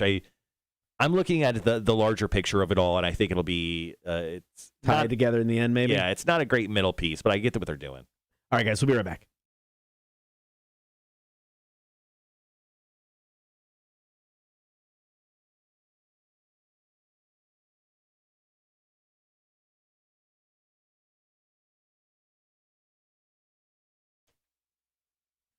Want to score $50, maybe $100? We got Big Money Monday. Your chance to win. Details coming up.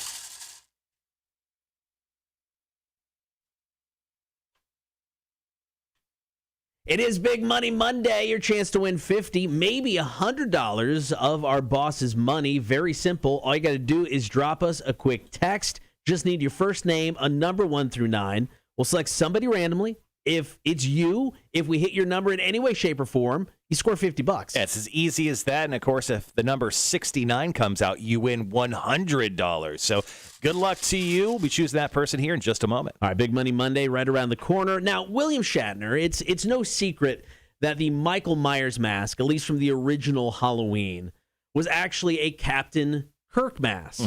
Sent somebody out to a Halloween store, brought back a couple masks. Guess they tried one initially. They didn't like it. And then this William Shatner mask, they painted it white, like teased out the hair. They brought it to set, and they're like, this is the one. Yeah, it's kind of weird how that just worked out for him. But, it's iconic at this point, 100% iconic. Well, somebody recently asked William Shatner if he remembers the moment he found out about it and what his reaction was. I don't remember the exact moment. But I thought, is that a joke? Are they kidding? And then I don't think I saw the movie, but I saw the mask probably in a picture, and I recognized it as the death mask that they had made for me. They made a mask of my face on Star Trek with clay so that I wouldn't have to be available for the prosthetics that they would put on my face. So that mask existed in Star Trek. So somewhere along the line, somebody got that mask and made a mask of it for Halloween. And then the story is, get me a mask, said the director. So the guy ran into this Halloween store and grabbed this mask, and it happened to be of me. That's the story I know. How true it is, I don't know. No, I was going to say, just an incredible story. I believe that, honestly, probably was the idea behind it. Because, how else would this all kind of come together? How else would William Shatner's face be the icon that's known as Michael Myers? Yeah. There's no way you can do that today, right? You're not going anymore to a Halloween store, picking up a mask of somebody famous playing a character in somebody else's movie, and it's like, this could be our mask now. Yeah. You would get sued to high heaven. Yeah, but obviously, do you think William Shatner made any money off the Halloween series? Probably not, right? I don't see how. He just gets this weird tale about him forever to be connected to it, which I think is almost as cool. I know. I'd take that. He's got enough money. He's doing okay. Yeah, Priceline paid him good. Yeah, they did. All right, it is time for Big Money Monday. Somebody's going to be hopefully scoring $50, maybe even $100. Marshall, today we were playing for an individual named Gabe. Gabe? It may or may not be me, just emailing in, texting in. What if it was you? I need the money, man. So Gabe is looking for the number 8. All right. Gabe is our person today for Big Money Monday. And truthfully, this is our boss's money. I love giving it away. Yeah, we literally grab his credit card and go buy Visa gift cards, and we just mail them out to people. We do get winners. So this is the boss's money. Gabe is our contestant today, asking for the number 8 or 69. He gets $100. So either one's good. All right, let's see how we do. Let's go, Gabe. Fingers crossed. I want another winner. Want another winner. Cotter, the number today is 29. No! Did my namesake wrong? You did. Gabe, I'm so sorry. Yeah, we apologize. You know what? We apologize to all Gabes. All Gabes, Gabriels. Is there another variation of that? Oh, I'm sure somewhere. Gabariahs. Ooh. I like that. Jebediah, Gabariah. It doesn't matter. We apologize to all Gabes. You know what? Also a Gibby. We also apologize for all Gibbies as well. Sorry. Yeah, today's number is 29. All right, coming up top of the 9 o'clock hour, we're going to talk some of the best beers from each state. This was a list put together by a website called VinePair. They teamed up with Beer Advocate to put together some of the highest-rated beers from each and every state. So we'll run through that next. Cotter and Marshall Show, Rock 106.1. Damn it. Sorry, Damn, Gabe. I felt like a good vibe until the ball came out, and I didn't even see the ball number at that point, but when I picked it up and it said 2-9, damn it. Now, I felt really good because I'm like, oh, that name, that's a sign. It's a sign from the heavens. I felt good about that. Morning, Gibby. How are you, man? Thanks for joining the live stream late this morning. So do we need to run through everything again? Gibby, did you hear the announcement? Did you get rumors or whiffs of said announcement from the top of the 8 o'clock hour? Gibby goes, wait, Sean? Wait, what? Wanda? The game is rigged. The game is not rigged. Trust me.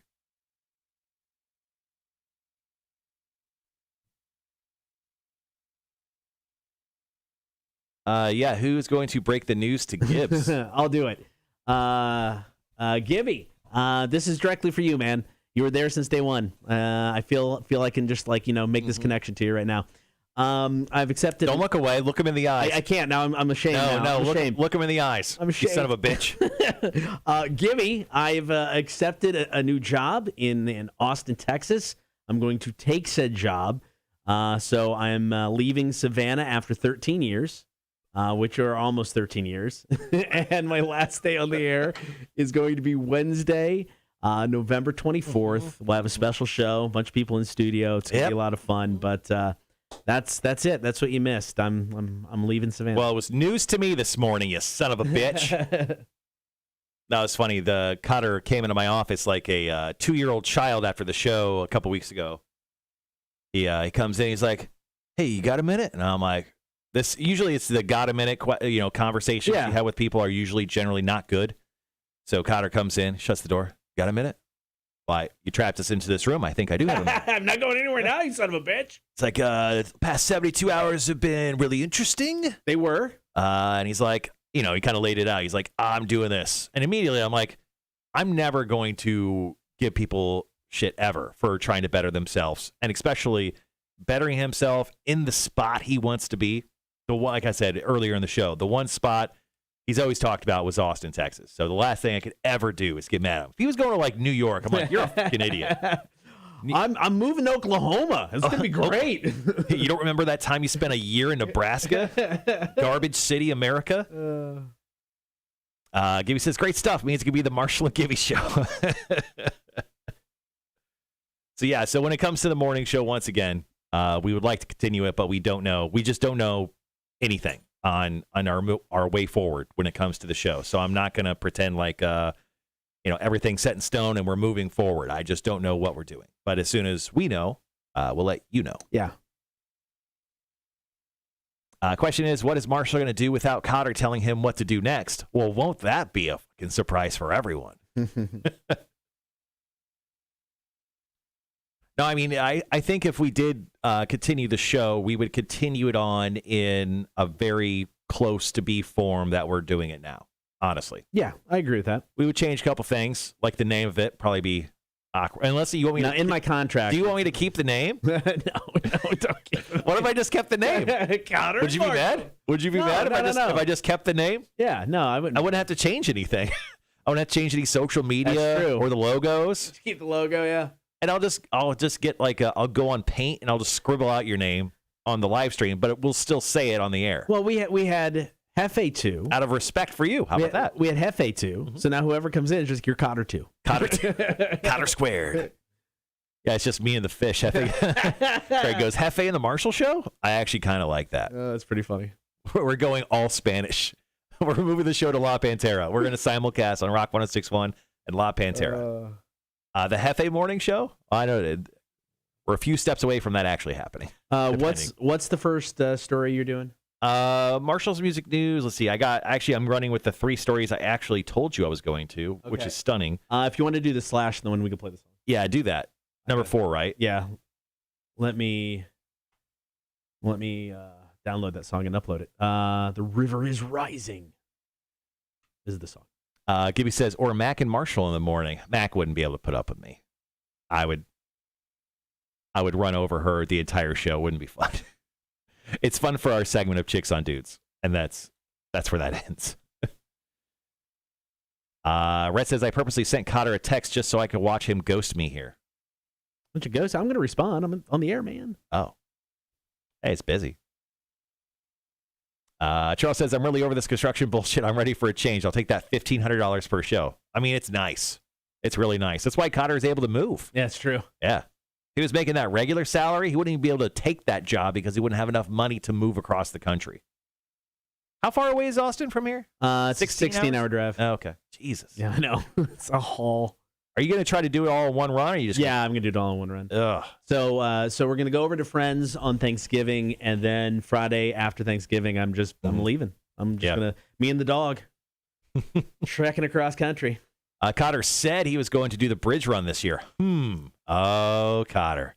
I was going to. You son of a bitch. Breaking promises. Breaking hearts. I'm moving. I was going to. That was the plan. Is there a bridge in Austin that you can run same exact time? Sure, there's a bridge. Yes.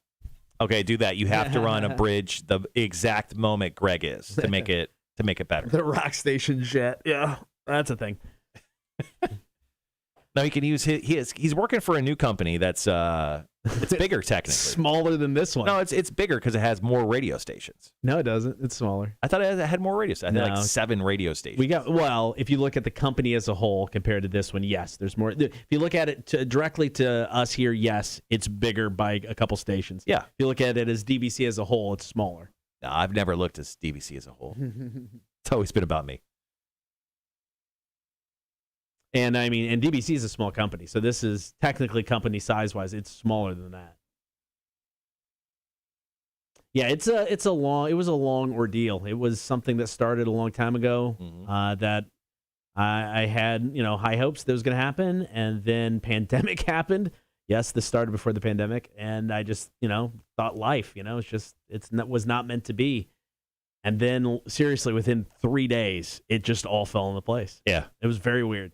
But awesome. Greg says it's Texas. They have 6 CBs and a radio station. That's fair. I've been there once, and I'm pretty sure that's right.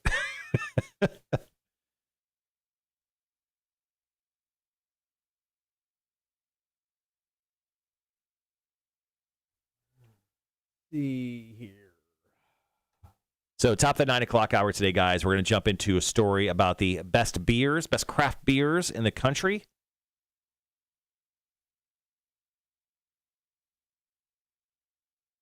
And then after that, we'll do a quick story on a missing lotto ticket that won this gentleman, I don't know, way too much money. I'm very jealous about. And then we'll wrap up the show with Marshall's Music News. On the show tomorrow, we have some work to do because I actually have no idea what we're doing on the show tomorrow. We're going to make the announcement officially on the air. Yep, we'll make that announcement officially on the air. You'll get quizzed in the face. Oh, I will get quizzed in the face. One of the last times I'll get quizzed in the face. And then outside of that, I don't know. Yeah, we got to figure that. That's the hard part. We'll get there. So if the next co-host has a name starting with a letter after M, then Marshall gets the number 2 billing. Yeah, let's say. Yeah, I don't know. Gibby says, but for real, I'm super happy for you, Cotter. I wish you much happiness and Godspeed on all your future adventures. Thank you very much. When he uses Godspeed, usually you say that's someone that you're going to murder. So are you dead in this case that he's wishing you? Maybe. I don't know. Possibly. Andrew says, at least it is Austin. The panhandle area of Texas made me hate Texas. Like the little boner nub at the top of Texas? Yeah, I mean, Austin is its own little world within Texas. Kind of like I think Austin and Savannah are very similar in that sense. I think they're its own little world in each of their states. Mm-hmm. I've been going to Austin since I was 19 years old. I've kind of loved it ever since then. I go back as much as I can. So, yeah.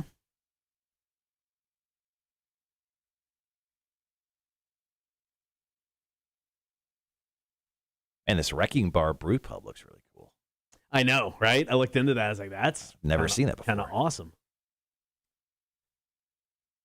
So what surprises you? Sorry, I'm looking over football stuff right now. Oh, Mike says, gonna miss you, Cotter. Rhett says, best of luck. Ain't gone yet. We still have a couple weeks to beat the living shit out of him emotionally. What's more surprising this year, that the Falcons are even 500 week 7 into the season, or that the Arizona Cardinals are undefeated? Falcons. I actually agree. Yeah, Falcons. The Falcons. The Falcons' score differential is -41, and they're still 500. They've won 2 games in a row versus the Jags and Dolphins. So I think their times of winning are probably over. But yeah, also the Cardinals. Jesus Christ, Kyler Murray is the best quarterback this year. I was gonna say ever, but I mean, like, it's insane what he's doing out on the football field. I watched some of the Cardinals game yesterday, and it was just ridiculous. Gibby says, and for Marshall, this change would be super good for you too. Good point. I do not like Cotter as well. I wish you much happiness and much love from us here in the Low Country. Well, thank you for your love. I accept it directly into Cotter's nipples and then back into my face. A few more weeks to make him feel like shit for leaving us. Yes, exactly. We got 5 more weeks. Hold on. 4 more weeks. Make sure Cotter draws a pic of his nipple on the chalkboard behind you. 100%. I will. Sadly, when we move studios, the chalkboard wall behind me gets eviscerated into nothingness. So I'm sure we're going to have to wipe it down clean for whoever the next resident of this office space is. Yeah, probably. We've had people come in and like view it. Yeah. Recently. Excuse me. Let's see. Wanda says, I need to get super high and can't because I have too much shit to do today. This is tough to digest. Y'all have meant so much for me and my sanity. Thank you, Wanda. Appreciate that. Hey, and if it means anything, you get high. You get high. You take care of you. I haven't get high in a while, but hold on. Quick question. Are drugs legal here? Okay. I am not going to do mushrooms soon. That sound good? Yeah. Okay. Yeah. I'm an advocate against hallucinating. Red, I'll be able to tell you the radio station here within probably a couple days. What are you waiting for? Are you waiting to, is there paperwork? They've announced it to staff, but it hasn't been necessarily public yet. So I'll tell everybody in the next couple days. Yeah, when Cotter officially gets his press release. Everyone loves a good press release when they get hired somewhere. So Cotter's a big time attention guy, so he can't wait to see that press release sent out about him. Sean says, bring in Voodoo Jack. Cotter needs some kendo stick chiropractoring. I didn't know that was a word. I think that's a great idea. I don't hate that idea. We put together a list of people that may join us in the studio on Cotter's last day, and Voodoo Jack may or may not make the list.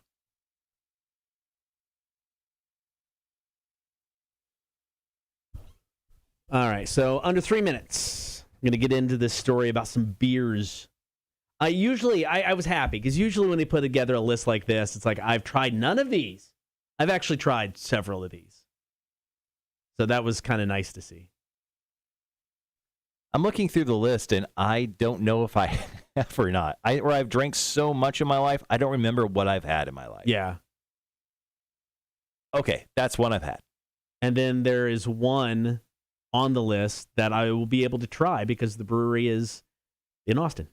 Or outside Austin. Oh, I've had that one. I mean, I read through the list real quick. I just didn't highlight the ones I tried. Yeah, I highlighted the ones I've tried. 1, 2, 3, 4, 5. I've tried 5 out of 50. I know it's not that impressive. Or 51 because I guess DC's in there. Thing is, I probably had a lot more. I just can't remember. Yeah, we do a lot of bottle shares that. Oh, that's true. I bet there's some in there that I don't know what Disco Ninja is, but I'm like... Disco Ninja sounds awesome. It sounds so good. Ooh, I think I've had the one from Utah, the Big Bad Baptista. Okay. I think I've had that. I'm not going to mark it that I've had it, though. It sounds super familiar. It's like I was so good back in the day of putting everything into Untapped, just so I had a record of everything. I haven't entered a beer in there in like a year and a half. I'm like, I should go back to doing that. Nah, I haven't done it. Let's see. Anything from Minnesota? Let's see. The Minnesota beer, Sean, is Surly's Abrasive Ale. Surly is the name of the place the brewery, and it's called Abrasive Ale. Do you know it? Cutter, are you going to do the same job in Austin or something different? Mostly stripper stuff. He is going to be showing off the one nipple on the radio. No, Vic has no idea what's going on. Which, even if we told him, still wouldn't know what was going on. Has this move been vetted by Vic? That's a great question. Charles, to answer your question, talent or management, both. Yes, Mike. Basically, it'll be the same job minus a morning show. Mm-hmm. All right, 30 seconds. This was just a long scheme to screw me over by having me wake up for the next few years of my life very early in the morning. Been in the works for 7 years. Yeah, he's like, oh, man, I'm just going to set this up so I only have to wake up for 8 months and screw Marshall over. It's the long con. All right, guys, we'll be right back. You pulled it off good. Thank you. We'll be right back.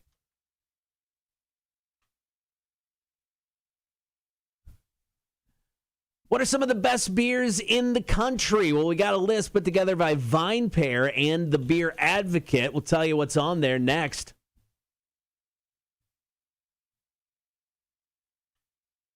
Thank you for hanging out, Cotter and Marshall Show. Don't forget, get on that stream. Hang out with the Horde. Facebook, YouTube, and Twitch while you're there. Like, follow, and subscribe. So the website Vine Pair recently teamed up with the Beer Advocate, and they put together a list of the top-rated beers from each state. Mm-hmm. And this was kind of cool. Now, normally I'll look at these lists and I'll be like, I've had none of these beers.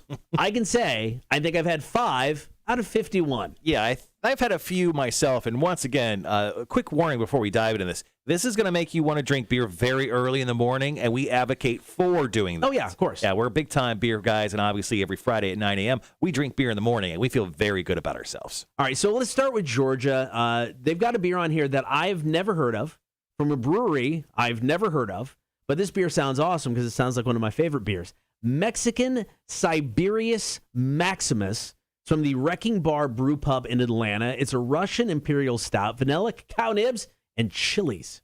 Okay, so yeah, and this sounds a lot quite like the South Carolina beer. And once again, we're going on a list of like best craft beers in America.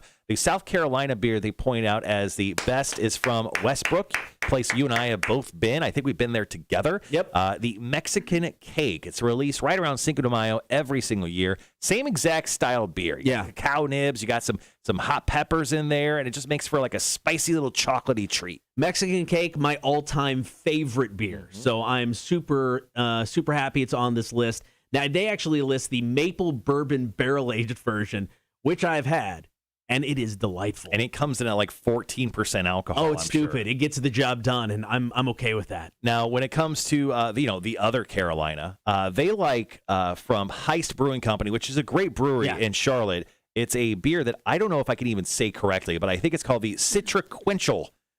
So it sounds like a nice IPA. Now, I'm disappointed in Alabama. I mean, you should be. Usually daily. Yeah. But we've discovered the one good thing that come out of Alabama is Trim Tab, an absolutely great brewery. But they don't make the cut. Good People Brewing with the El Gordo makes the cut out of Alabama, which kind of disappoints me because Trim Tab is delicious. Well, if you want to be disappointed, you really look towards Florida, right, Cotter? Yes, all the time. So Cigar City Brewing Company, which I think is on St. Pete, their top craft brew, according to them, is Hunapoo's Imperial Stout Double Barrel Aged. So once again, we apologize for making you quench the thirst of drinking a beer this early in the morning, but a lot of people's, it sounds like favorite beers are these big, heavy stouts. Yeah, and some of the others that I have tried, from Illinois, from Goose Island, it is their Bourbon County Stout, which is really, really good. Solid beer. California's got Pliny the Younger, from Russian River. It's like an IPA. Sounds... I may have tried that before. That one's good. Michigan's got the Canadian Breakfast Stout from Founders. That is utterly delicious. It always seems to be on tap over at Ben's Neighborhood Grill, which is actually right over here on Hodgson and Mall. Vermont's got from the Alchemist Heady Topper, which is one of the best IPAs I have ever had in my life. Well, speaking of great IPAs, from the state of Louisiana, Parish Brewing, they have the DDH Ghost in the Machine. It's double dry hop Ghost in the Machine IPA. This is one of the better IPAs I've ever had in my life, and usually They're available every once in a while over at Habersham here on Abercorn. Now, the one I was saying in Texas, they got something from Jester King. Jester King, I actually visited this brewery when I was in Austin not that long ago. And this is a really cool brewery. It's like a farmhouse in the middle of nowhere. So it's just a cool place to check out. But, I mean, I love lists like this because then it's like, okay, I know I'm going to go to, say, this state. Now I know I have to be on the lookout for this beer because I love the fact that there's thousands of craft beers. Mm-hmm. But it's really hard sometimes just to pick and choose. Yeah, it's hard to find. There's not like a Guy Fieri, like drivers, dine-ins, and drives for craft beers, although there should be now that I think about it. Dude. We should host that show. Yes, we should. I mean, what do we call it? This. Beers, and DUIs. Yes, I think that's good. All right, so this is a pretty fun list that you can find. Once again, it's at VinePair's website. They teamed up with the Beer Advocate. Coming up next, got to talk about a dude who bought a lotto ticket, put it in his wallet for 2 months before he realized he'd won. And he won a lot. Details coming up after New Papa Roach. Here's Kill the Noise. Cotter and Marshall, Rock 106.1. All right, Gibby. Oh, Gibby, have a good one, man. See you later, Gibby. Elaine says we need a cardboard cutout to stand over the new person while they are in training. Yeah, nothing says welcome to your new job like having the spirit of the guy who formerly had your job hanging right above you. No big deal at all. Let's see. How about Wisconsin? Oh, that's a great question. What's the Wisconsin beer on this list? Let me look real quick. Wisconsin's beer is Central Waters Black Gold. I like the name. Yeah. Let's see. Michael says, before I started my journey of sobriety, I always wanted to try Goose Island. They've got some good beer. Yeah, it's just, they're okay. Yeah. Yeah. They're out of Chicago. Yep. Question, Rhett says, what is the bar scene in Austin like? Savannah has got some great bars. Going to be hard to beat. Not going to lie, guys. It's just a bigger city. I mean, it's just a big, you got so many more options. By default, it's better. Yeah. And part of why I love Austin so much is the live music, and nothing against the bands that are here locally. It's just another world, man. It's called the live music capital of the world for a reason. Yeah, Austin's completely different animal. I can imagine I went to Nashville recently. It's kind of like that. Yeah. Where Nashville, everywhere I went, there was a different artist on a different floor of the building. It's something like that when it comes to live music. Yeah, you can go to places like Saxon Pub, the Continental, Antone's. I mean, those are three probably the most well-known out of Austin right now. And there's a place half mile from my uncle's house where I'll be staying called God, what's it called now? I can't remember. Anyway, it's just live music. It's every week, and it's just stupid. So it's a lot of fun. Rudy says, what about Washington State? The beer there is the Fremont Brewing Company's Coffee Cinnamon Bee Bomb. It sounds like Mexican cake. Does Austin have any stone stairs of death? Not that I'm aware of, but I'll keep you posted if that changes. The biggest pain in the ass is I got to find a new tattoo artist. Yeah. I think the biggest pain in the ass is finding a place to live. Yeah, I'm with my aunt for 6-7 months. That'll probably be fine. I don't see us living within the city of Austin just because it is stupid expensive. Yeah, I get that. I mean, that city has grown so much in 20 years. Elon Musk just announced they're moving Tesla there. I mean, it's just stupid. Well, he's building his own town right in the middle of Texas. Yeah, but he's moving Tesla to Austin. Oh, okay. That was announced when I was there just a couple weeks ago. Oh, okay. I must have missed that completely. So it's crazy busy. All right, guys, we'll be right back.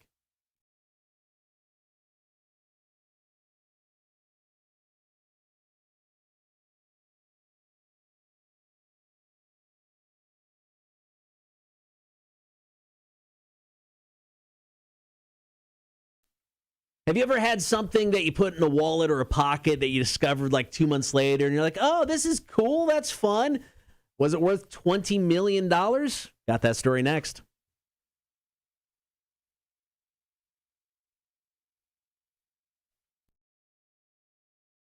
So Jerry Knotts of Manitoba, Canada, bought a Lotto Max ticket. This was back in August. Put it in his wallet. And once it was in his wallet, forgot about it for 2 months. Then, while in Winnipeg, he was there for his daughter's wedding. He noticed the ticket in his wallet. He's like, oh, I should take this to the store and get a scan, see if it won anything. He said, I saw a 2 and a bunch of zeros. So instantly, I'm like, man, I won $20,000. Store retailer looked at me with wide eyes and said, this is the missing ticket. No idea what she was talking about. Scanned it again. I saw there were a few more zeros than I had originally thought. There's a 20 and 6 zeros. Dude won $20 million. Yeah, like Canadian dollars, though. I mean, I don't know. Well, 16.5 American. Yeah, million. So this dude won a ton of cash, and he didn't even know it. I'm sorry, man. Like, I don't know if I could be this guy ever. If I bought a lottery ticket, like the day of, I would be running to the store to check it. But this guy, I mean, like, he's an older gentleman. I feel like he just has the patience of an old man. And yeah, he just had it in his wallet. He's like, yeah, whatever. I'll just go check it in my wallet, whatever. 2 months later. 20 mil, dude. I mean, for me, though, it's like I buy tickets so rarely, when it comes to the lottery. I couldn't tell you. It's been a decade since I bought a lotto ticket. So if I would buy one, I would probably forget about it. Because, the odds of winning, low. Yeah. I forget what I had for lunch yesterday. What did you have for lunch yesterday? I don't know. So I would not be surprised if I came across it later and went, oh. But even if I came across it, there's a really good chance I don't bother scanning it because, once again, the odds of winning are so low. Now, here's the thing. He was asked about what he's going to do with the $20 million that he won from winning this Canadian lottery. And it's like the initial story of like a horror film. So he said that a while ago, my father set up some reserve status land on Big Stone Lake. It's a lake in Canada. He goes, my brother and I have decided to build some cottages on the lake to be used as a treatment center or a wilderness experience. With all this extra money, he's going to build a bunch more cabins, and he's going to build this thing out. Like, I essentially see this as like the starting of a cult, like a Waco-style cult. Like, oh, everyone gets sober and believe in the three-headed dragon called Gilgamesh, and he is our Lord and Savior. Well, like, this is the beginning of that. A treatment center, wilderness experience. To me, those sound like two completely different things. Yeah. It's like, here's some zip lines, or, yeah, let's talk about your alcohol addiction, which sounds like we should be going to Canada very soon about the amount we talk about beer. This is terrifying slightly. So have you ever come across something that you left in your pocket and you find it later and you're like, oh, that's cool? I wish I had this. Like the other day, I did find, and I don't know why, I found a $100 bill in a pair of jeans that I haven't worn in quite some time. Now, I don't know if I did that to treat myself. Right? Like, future Marshall's going to love me. Like, I should do this. But I did find that recently. And you know what? Future Marshall did love past Marshall for that. Do you ever think about setting yourself up like that? Like throwing like a $20 bill in a pair of pants going, I'll see you in about 6 months when I wear pants again. You know what? Every time, so I've, found like $20 here and there, $10 here and there. And anytime I find that, I go, I should plant $50 here. Because the same thing, when I put this jacket on in 3 years and I dig through the pocket and I pull out $50, this is going to be the coolest thing ever. Yeah, you got to really treat your future self, because your current self, usually it's a ball of hate and self-loathing and depression. Like, you should honestly, like, every single jacket that once you get done this winter wearing them, put like $20 to $100 in there. Treat yourself. I don't hate this idea at all. All right, coming up next, we're going to get some Marshall's music news. Hang tight. It's Cotter and Marshall, Rock 1061. Sean, you got to hop off the stream, got to digest this news and everything else for a Monday. Have a great day, Horde. Have a great, have a good one, Sean. Sorry that Cotter ruined your day. I blame him too. Michael says, my girlfriend found $20 in the Waffle House parking lot the night of the Aaron Jones concert. Nice. Obviously, taking her out to the finest of places, Michael. Rudy says, I lost 3 ounces of weed I hid in a hoodie in my closet. Found it months later. I had multiple people help me look for it. Still didn't find it. Yeah, that sucks. I remember my mom growing up. My mom bought us a Christmas present, and she told us after Christmas, she goes, I bought you Mission Impossible from the Nintendo Entertainment. Okay. I don't know where it is. And we looked everywhere for it because she felt bad. She's like, you're supposed to have an extra present. I spent $50 or whatever. Right. It's not here. We found it 2 years later. So we have this attic, like little tiny square attic thing, right. 2-story house. She literally got a ladder, and you can't we had high ceilings in the upstairs. We had to get a ladder to go up there, and it was like just inside, and it was like covered with dust. And she's like, like 2 years later, I think we were getting the Super Nintendo at that point. Right. silliness. But yeah. Were you ever able to play it? Did you still have it? Yes, I played it. It was a terrible game, Really? actually. I'm glad we didn't get it. It was tough. I mean, some of those games that try to get too detailed on NESs were just hard because the system, is only limited to so much. Yeah. Mike said it was a late night dinner after the cocktail. I got her hooked already after the first date. Nice. Yeah, you did. Wait, so you've taken her to multiple Waffle House visits? Hey, man. So easily, she's either not easily. Hold on, she's. I can't find. Are you having a stroke? I think I am having a stroke today. Jesus Christ. Her standards are low. Take her to Waffle House. At least you didn't take her to Vic's, man. I mean, that would cost you a pretty penny. What up, Liquid? Does Liquid know the news? No, Liquid doesn't know the news. It's like how many times I've told the story? Liquid, did you hear the major announcement? This is like Memento. We have to keep telling the lead character the same story. If you've heard the news, blink once. No, let me know. I'll reshare the story. Mike said no, just the one Waffle House. LOL. The first date I cooked dinner for. There you go. Oh, sexy. Andrew, the prices and drinks at the music venue are ridiculous. That's unfortunate. Why I love Victory North, man. Wait, how ridiculous? How ridiculous, Marshall's screaming from the distance. You need to stretch, man. No, I get it. Trust me.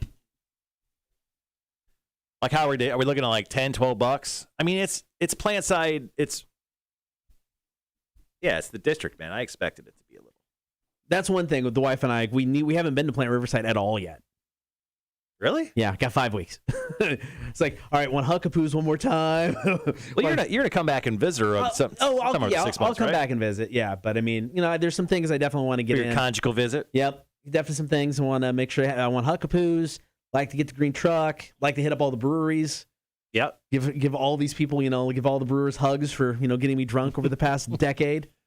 COVID, man, they don't want to hug your ass. Nah, I don't care. I'm hugging them anyway. We're hugging.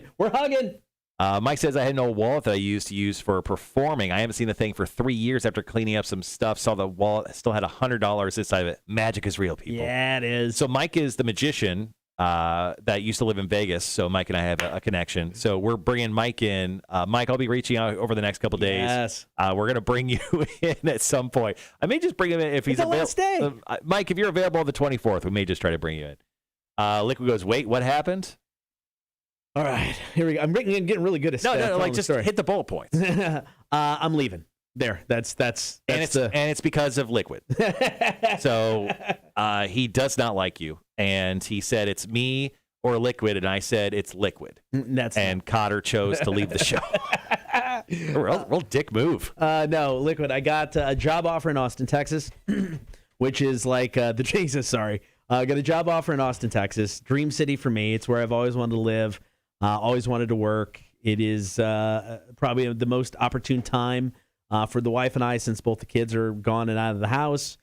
We don't need the size of house that we bought 2 years ago, so we can downsize a bit. But it was just too good of an opportunity to pass up. If I didn't do it, I would hate myself very shortly afterwards for passing up on something I've wanted to try for a long time. So I'm moving to Austin, Texas. Last show for Marshall and I will be November 24th. The plan is now to hopefully find somebody so Marshall continues with mornings locally. So don't have all that worked out yet. We'll get there. Yeah. Rest says I'm coming in on the 24th, bring some Beaufort County Sheriff Office swag. Cool. Okay. Can we hold your gun? Actually, no. It's turned out bad locally. Yeah, no.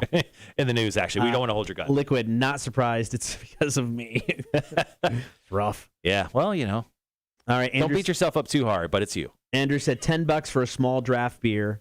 The cheapest thing was a 12-ounce Bud Light for $8. It's not the worst, honestly, but yeah. It's pricey. Yeah. I mean, I go to Victory North and I can get a Creature Comforts Tropicalia for $6 in a can. Yeah. Pretty good. Pretty good. Liquid says, congrats, my brother. My old boss of mine said a long time ago, never get upset when someone is trying to improve their situation. Best of luck. Thank you. Absolutely. Thank you very much.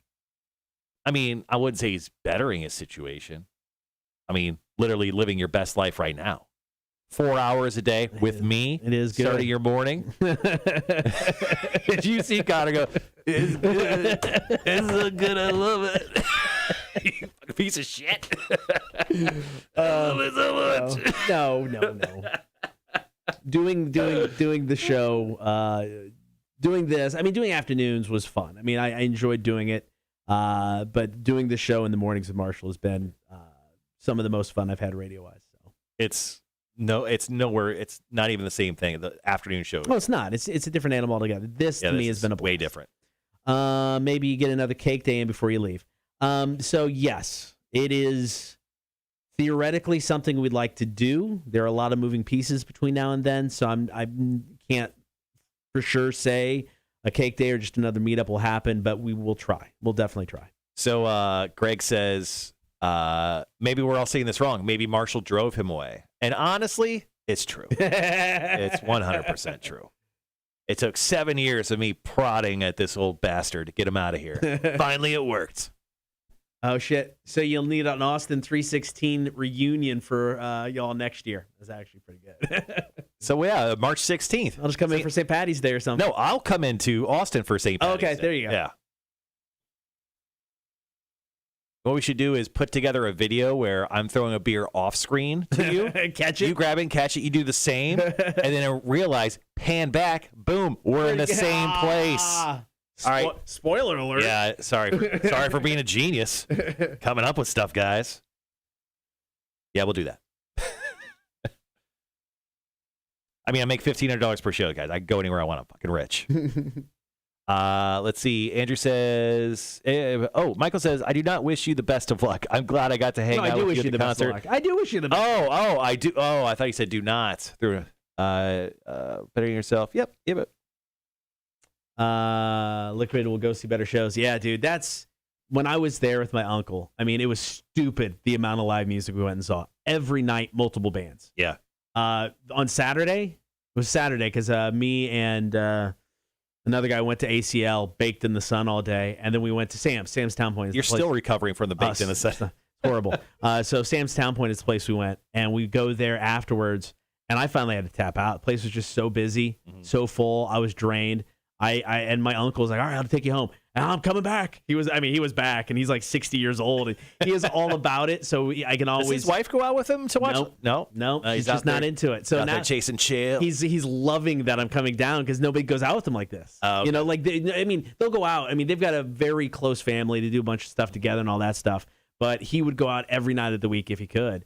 And I'm going to be like, I've got a job now. I can't do it every night, He just needs a wingman to score some of that Austin tail behind your aunt's back. So on the 24th, we'll all stand in the parking lot like John Cusack and say anything. If you can hold a stereo, like a beatbox over your head for that long, for 4 hours, then congratulations. You should hang out with Mac and do CrossFit. We got about 3 minutes, guys. So Mac, I'm obviously friends with Mac on the Facebook, and I knew Mac. She's a big-time church lady, which I'm obviously not, nor a lady or churchy. But she sings at church, and she has some very questionable dance moves. Did you see these videos? No, I didn't. Okay, so if you get a chance, go to Mac's stories. Okay. So I'm watching Mac, and she's up on stage, and she dances. I'm sorry to be offensive to Mac. She dances like a 40-year-old white woman. she's got like the I don't even know how to explain it, like the two-step, the white woman two-step. Yeah, but I understand you can't like twerk in church or anything. You can't sexy dance in church. But Mac's got some of the worst dance moves I've seen in quite some time.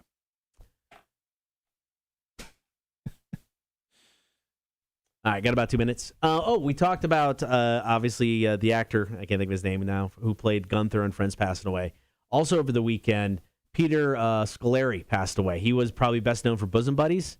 He was I saw that. Tom Hanks' co-star. He was on Newhart, and then I guess most recently played Lena Dunham's dad on Girls on HBO. Oh, okay. So he passed away over the weekend. He earned 3 Emmy nominations and actually won an Emmy for Outstanding Guest Actor for Girls. Died of leukemia. He was diagnosed 2 years ago. 66 years old. So generally when it comes to celebrities, they die in threes. So there's 2. Who will the third be? I don't know.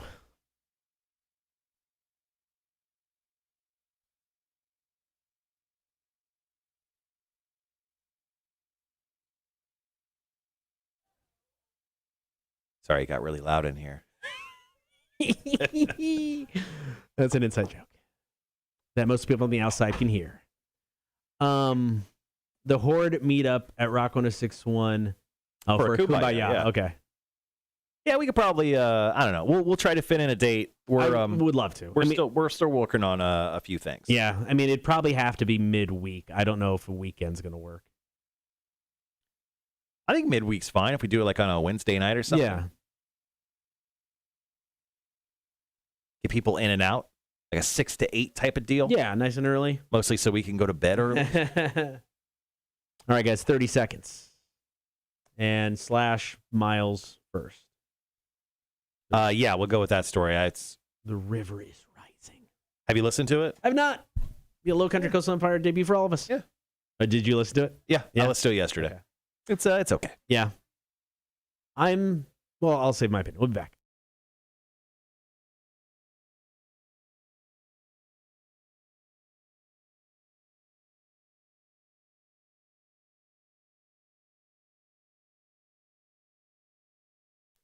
Good morning. Thank you for hanging out. It is the Connor and Marshall Show. Let's get into it, man. Here's some Marshalls. Music news. All right, so Slash featuring Miles Kennedy and the Conspirators will release their new album entitled Number 4 on February 11th, 2022. That's right, a brand new album. Now, 4 is Slash's 5th solo album and 4th overall with his band featuring Miles Kennedy and the rest of the guys. Now, they did release a new single for this called The River is Rising. The guys have already put together a music video for it. I got a chance to listen to the song over the weekend. It's very much more of what you would imagine with Slash and the entire crew. Now, in a recent interview, Slash was asked about Guns N' Roses. Obviously, they were talking about his new solo album, but he still said that they haven't really done anything new outside of some reworked songs that they're releasing in February as well on an EP that Guns N' Roses will be putting out. So once again, no really Guns N' Roses, but we're getting a brand new Slash album coming out next February. All right, Low Country Coastal Empire premiere. It is Slash, Miles Kennedy, and the Conspirators' longest band name ever. The River is Rising. Cotter and Marshall, Rock 1061. Everyone must be represented equally. My personal opinion on it, I like Miles Kennedy by himself for whatever reason. Yeah. When he's with Slash, I'm just not into it. And I don't. There's no reason why. Miles Kennedy's cool. I think I like some of his solo work more than I like the stuff that he's done with Slash. Yeah. Let's see. Rhett says Veterans Day is on Thursday this year. Most of us have that day off. Most of us? I've never gotten a Veterans Day off. Mostly because I'm not a veteran. We could do it on Thursday. Might be able to do it Thursday. Yeah, let's figure it out. I mean, like I said, I got to try to sell a house, find a place for my wife to live. There's a lot of moving pieces, and I would definitely love to do something before we leave. So if we can, we definitely will. Yeah. We could host, I host bingo on Thursdays. I guess we could do a Thursday there, yeah. That wouldn't be a bad idea. So I would have to show up, so. Damn it. But yeah, we're working on a bunch of, last show day stuff. So we'll be working pretty heavily this week on getting all that lined up. Speaking of, I'll be sending you a follow-up email to the bullet point I sent you on Friday. I'm going to have you reach out to a couple people. Yeah, that's fine. On those I'll lists. reach out to whoever you need. I know you will, you piece of shit. You will do what I say. All right, guys, Marshall's Music News got 2 more stories for you. I'm going to do this Nikki Sixx story next, I think. And then I'm going to end up on Ozzy, unless you want me to switch it. No, it's all good. Yeah, a little Horde bingo night. That'd be fun. Yeah, that could be good.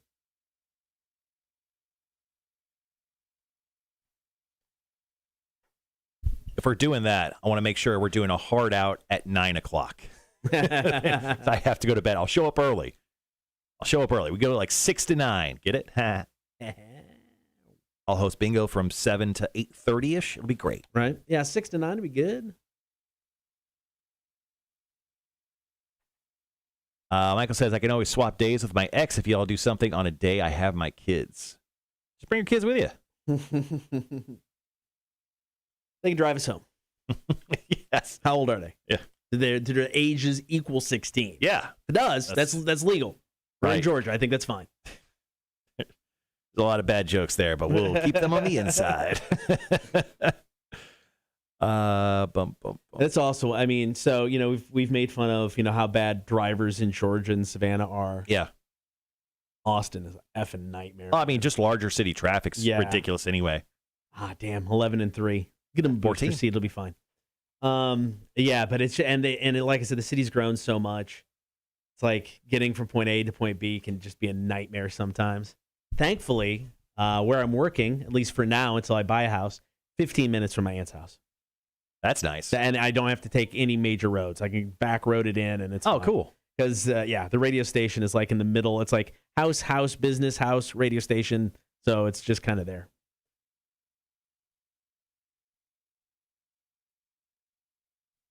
All right. Trying to see. Let's see. I'm trying to see where Austin is on the largest cities in America. It's like the 4th or 5th in Texas. Texas got all kinds of stupid big cities. Let's see. For Texas, we have Houston number 4, San Antonio number 7, Dallas number 9. What is this? Oh, yeah.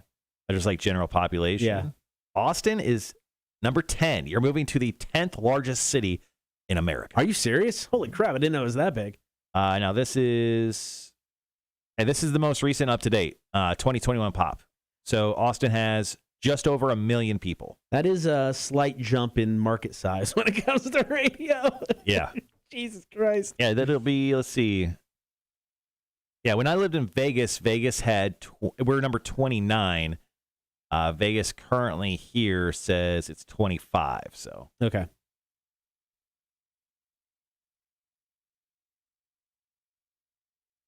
Damn, Texas is all the biggest city. I know. They got a lot. I'm excited, though, man. They got a lot of room. It'd be a lot of fun. There's so much room. Jesus. But I'm excited. I think it's going to be a lot of fun. I'm excited about the opportunity. So. Cotter, Liquid says Cotter's going to be really famous now. Nah. This man hates anything associated with that. I wouldn't say I hate anything associated with it. Cotter's favorite thing to do is to not be recognized at the bar. That's right. I don't mind if it's from the brewer who's giving me free beer.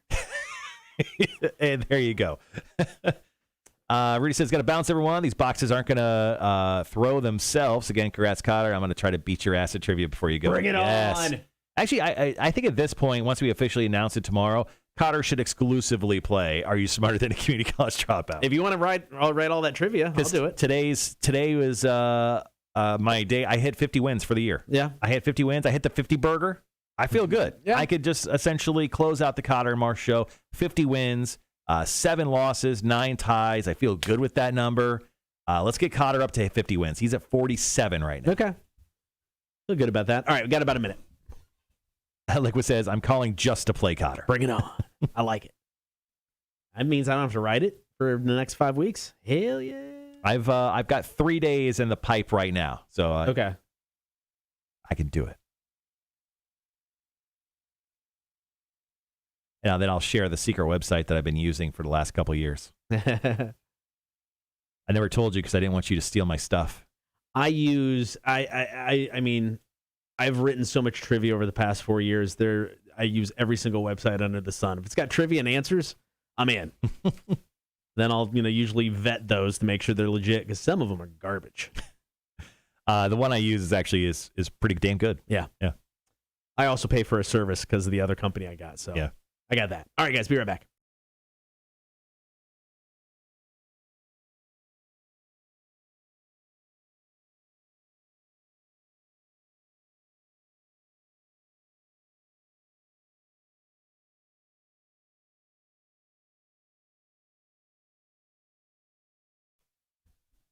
Diving back into some Marshall's music news, this is story number 2. So in a recent interview, 62-year-old Nikki Sixx was asked about making new music with Motley Crue. Now that they're going to get back together, they're unretired.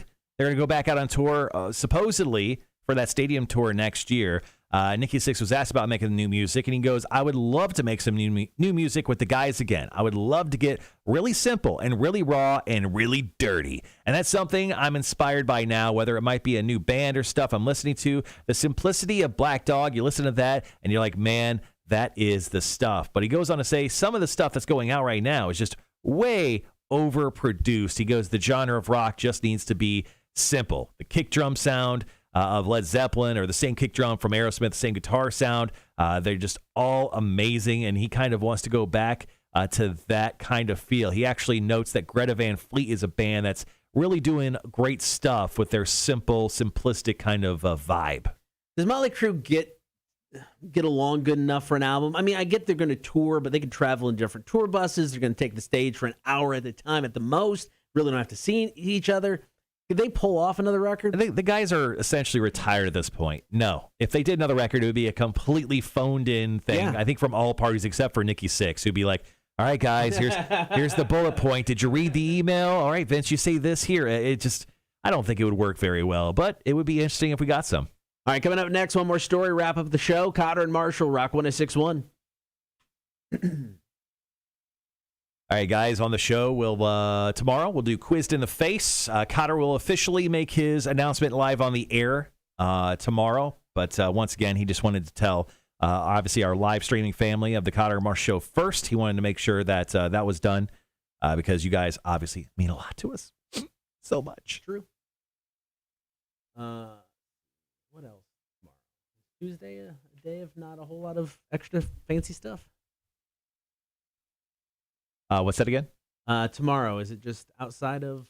Yeah, tomorrow's kind of a chill day. I mean, we don't have a lot. We have Quizzed in the Face, then we'll do your announcement. That's all we have currently lined up outside of the regular Marshall's Busy News. Yeah. Trivia for Rocky Horror Picture Show tickets. Oh, yeah, I guess that's true. All right, yep. Liquid says, so he has to do all the Torture Tuesdays from now on, right? Liquid, yeah. So we have a Torture Tuesday coming up on November 2nd, which is a week from tomorrow. We've been talking about this Torture Tuesday for quite some time. Cotter has somewhat agreed to it. He somewhat agreed to it while drinking alcohol. Technically, he did. No, I don't know. No, he said things like, that makes too much sense. I will agree with that statement. Yeah. That it does make too much sense. He said things like, okay. I think the words "okay" came out of his doesn't lips. mean I've mixed feelings. I have so much mixed feelings when it comes to it. So I am happy. You know what? On the 23rd, when we do that final one, I'm happy to do one every hour. Yeah. You know, of the best of stuff, I will do each and every one, no problem. Mm-hmm. Yep. You know, obvious reasons. I'm still not a fan. I don't know. Yeah. Well, I mean, you kind of said okay. But did I? I don't know. I don't know if you can confirm this. I know where our bartender who works at Blueberry Hill in Garden City and at the Draft Room in Berwick, where we met. I don't know. I remember her. I'll find her and I'll get her to confirm what you said. That's just rude if she was eavesdropping on our conversation. She was. We were talking to her. Mike says, okay, got to bounce to the orthopedics to get my ankle looked at. Ooh. Hope you're okay, man. Probably twisted it getting so much sex at that Waffle House this past Saturday. Those bathrooms aren't that big. We ain't talking about bathrooms. He's banging on top of the waffle maker. He's going to see a doctor about the 3rd-degree burn he's got on his nutsack. Why is there a pubic hair? A singed pubic hair in my waffle. Oh, it's just Waffle House? Okay. I really, fat guy instinct on Saturday night, wanted Waffle House. It's 12. It's midnight. Yeah. And I'm like, Waffle House would be amazing right now. But obviously at that point, could not drive. Right. A little drunk. And there was no services in the area that would even bring food to my house. So on Friday, I think it was Friday, we were talking about the, Chipotle. I was telling you how my wife was sitting around about wanting Chipotle. I was sitting around. We were trying to eat healthy. Yeah. And so neither of us committed. You know, neither wanted to be the one who'd been like, okay, let's go get Chipotle. So my wife walks in the door, and I'm like, all right, well, because I was going to go to the store. And I'm like, well, we had enough for dinner. I didn't have to go to the store. She's like, well, I just want to go to Chipotle. I'm like, let's go. Hopped in the car, drove, got Chipotle. Nice. Drove all the way back to, you know what? right over here. Completely worth it. Yeah, the one here by the radio station, the closest one. That is still a crime that out on Berwick, you have to drive 20 minutes to get a damn Chipotle. Yeah. Don't put a Chopsticks in. Don't put a Crab House over by freaking Kroger. Yeah. Put in a damn Chipotle. Yeah, they have that huge strip mall by on 17. Yeah. They built a brand new gas station, and then they built this huge strip mall where nothing has gone in. Yeah. Put a Chipotle right there. Right there. There's all these apartments. People will come left and right. Jake can walk to it. He will keep you in business. Get him on probably get like a powered scooter, maybe. How funny would it be to see Jake Thompson on a powered scooter now that I think about it? There's smoke coming out the back. Oh, that scooter's really working, huh? Lenny says, I missed the initial announcement. Are you going to explain things fully tomorrow? Yes, we are, 8 a.m. You want it now? No. Lonnie? No, He's been here since the beginning. He's been here since prior to the beginning. Yeah. Listen to us. I'm leaving. There you go. Yeah. Longer story to it. I'm getting a job in Austin, Texas. Last day is Wednesday, November 24th. Mm-hmm. We'll give you we'll give you the full rundown tomorrow on the air. Yeah. But that's it. Is it his fault? Lonnie, no. It's just Liquid's fault? Yeah, it's just Liquid. Yeah. Damn it, Liquid. Son of a bitch. Yeah, so we have a bunch of stuff planned. So tomorrow on the air, we'll actually go over what we are planning. Yeah. So we'll talk about the stuff we're going to do to celebrate and to embarrass Cotter on the way out, and a bunch of other stuff.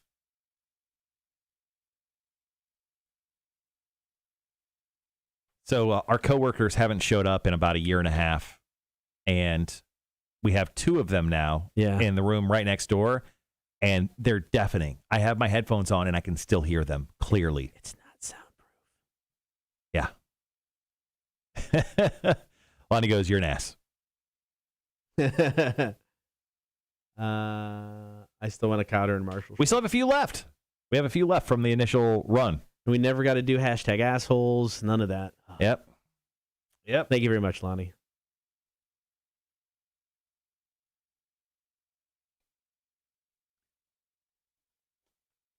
Let's see.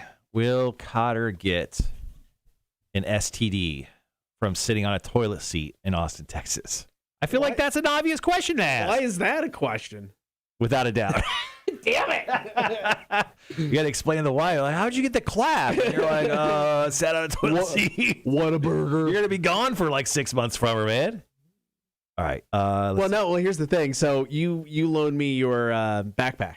Yeah. When I went down there for the trip so I could cram all my clothes in. So I'm putting all my clothes back in, and I unzip one of the little pouches to put something else in. A condom fell out. So I could just see I was ready if something was going to happen. Good for it. Hey, congratulations on the sex I didn't have. Propping me out. Is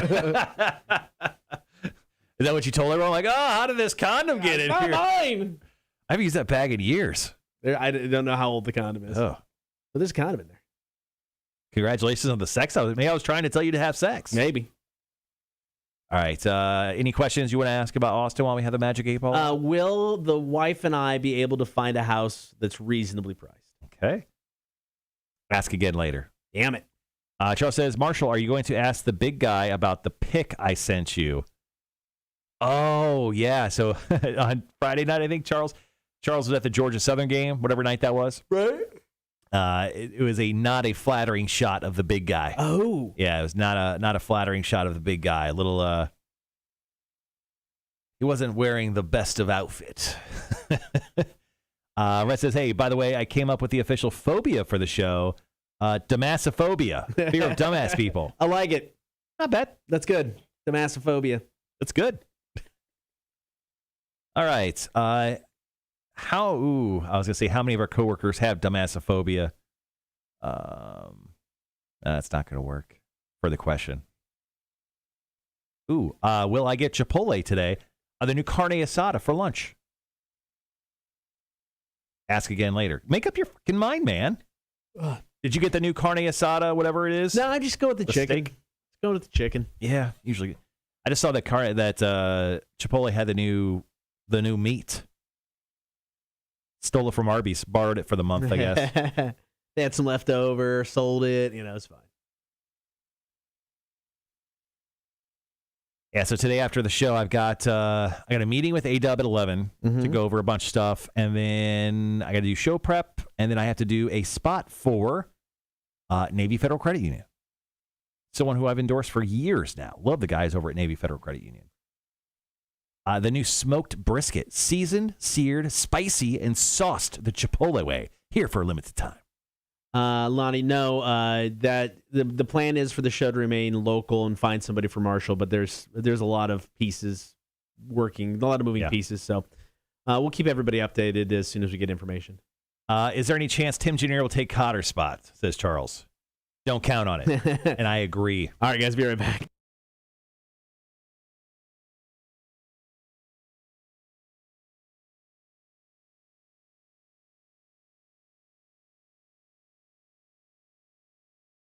Before we get out of here, one more time, Marshall's music news. Yes. Well, according to Variety, Ozzy and Sharon Osbourne have partnered with Sony Pictures and Polygram Entertainment for the upcoming biopic, the as-yet untitled film, which will focus on the love story between Black Sabbath frontman and his wife and manager, the Devil. I mean, Sharon Osbourne. Now, the guys who did Elton John's Rocket Man are behind this film, so that's good. That was a great film. That's great. Loved it. I don't want to know the story between the she succubus of Sharon Osbourne leeching off the teat of Ozzy Osbourne. No, give me Ozzy's life. I want his career. Yeah. I mean, and you can make it. It doesn't have to be the career-spanning movie that some of these are. I think you can, maybe it's the Alamo incident. Maybe it's the time frame around that to where I want to know about Ozzy. As soon as you tell me it's a love story between him and Sharon, kind of out. Yeah, I don't really need to see this. Well, Sharon says, our relationship at times was often wild, insane, and dangerous, but it was our undying love that kept us together. Or was it the fact that you needed all of Ozzy's money? I mean, even like Ozzy, old man Ozzy, how old is Ozzy now? 70s, something like that? Probably close, yeah. He literally, like, a few years ago, cheated on her with, like, 100 women. He went to, like, sex addiction school. So we can get it whipped out of him. Is that school? I think there is a school. Okay, I think that's the technical term. Yeah. This is ridiculous. Am I going to watch it? Probably. But do I want to watch it? No, not at all. All right, coming up on the show tomorrow, Marshall's going to get quizzed in the face. Oh, I'll bring towels. For those not on the stream this morning, got a special show announcement tomorrow at 8 o'clock, so be sure to tune in for that. Thanks to everybody for hanging out on air and on the stream today. As always, we appreciate it. Talk to you tomorrow morning at 6. Cotter and Marshall, Rock 106.1. All right, several questions, yeah. A couple more questions to get to before we jump out today. Any word on who Marshall's new showmate is going to be? I'm reaching out to Beelzebub from the Tenacious D music video. I think he'd be actually excellent. Hashtag Ask the 8-Ball. Will Cotter flash us again before he leaves? I need a screenshot. Concentrate and ask again. Will Cotter go topless and show off his moon pie nipples? Outlook not so good. Oh, all right. Leaving a little left for the imagination. We'll let you know. Oh, all right. Should Cotter stay in Savannah? Great question. Great question. Should Cotter stay? Cannot predict now. I think that's fair to ask. Wait till Cotter, loses his job and the radio station is burned down after he leaves a fan plugged in. Andrew also says, hashtag Ask 8-Ball. Isn't Texas going to catch on fire in November so Cotter shouldn't leave? Great question. Is it a question or just more of a statement? I think it's a statement, but ask it anyway. Will Texas catch on fire soon? God damn it. You may rely on it. Okay. Oh, I don't like that. Guaranteed fire. I think that was it. Rhett says, sex addiction school, enroll me, please. I'll send you the paperwork. Wanda says, fuck the 8-Ball. Liquid says, so you'll give me all of your good fantasy players, Cotter? Nope. He is going to continue to suck in his own special way. Yes. Yes. All right, guys. Thanks for chiming in and hanging out with us here on the live stream today, as always. Thank you, Tomorrow guys. we're back, 6 a.m. We'll see you then.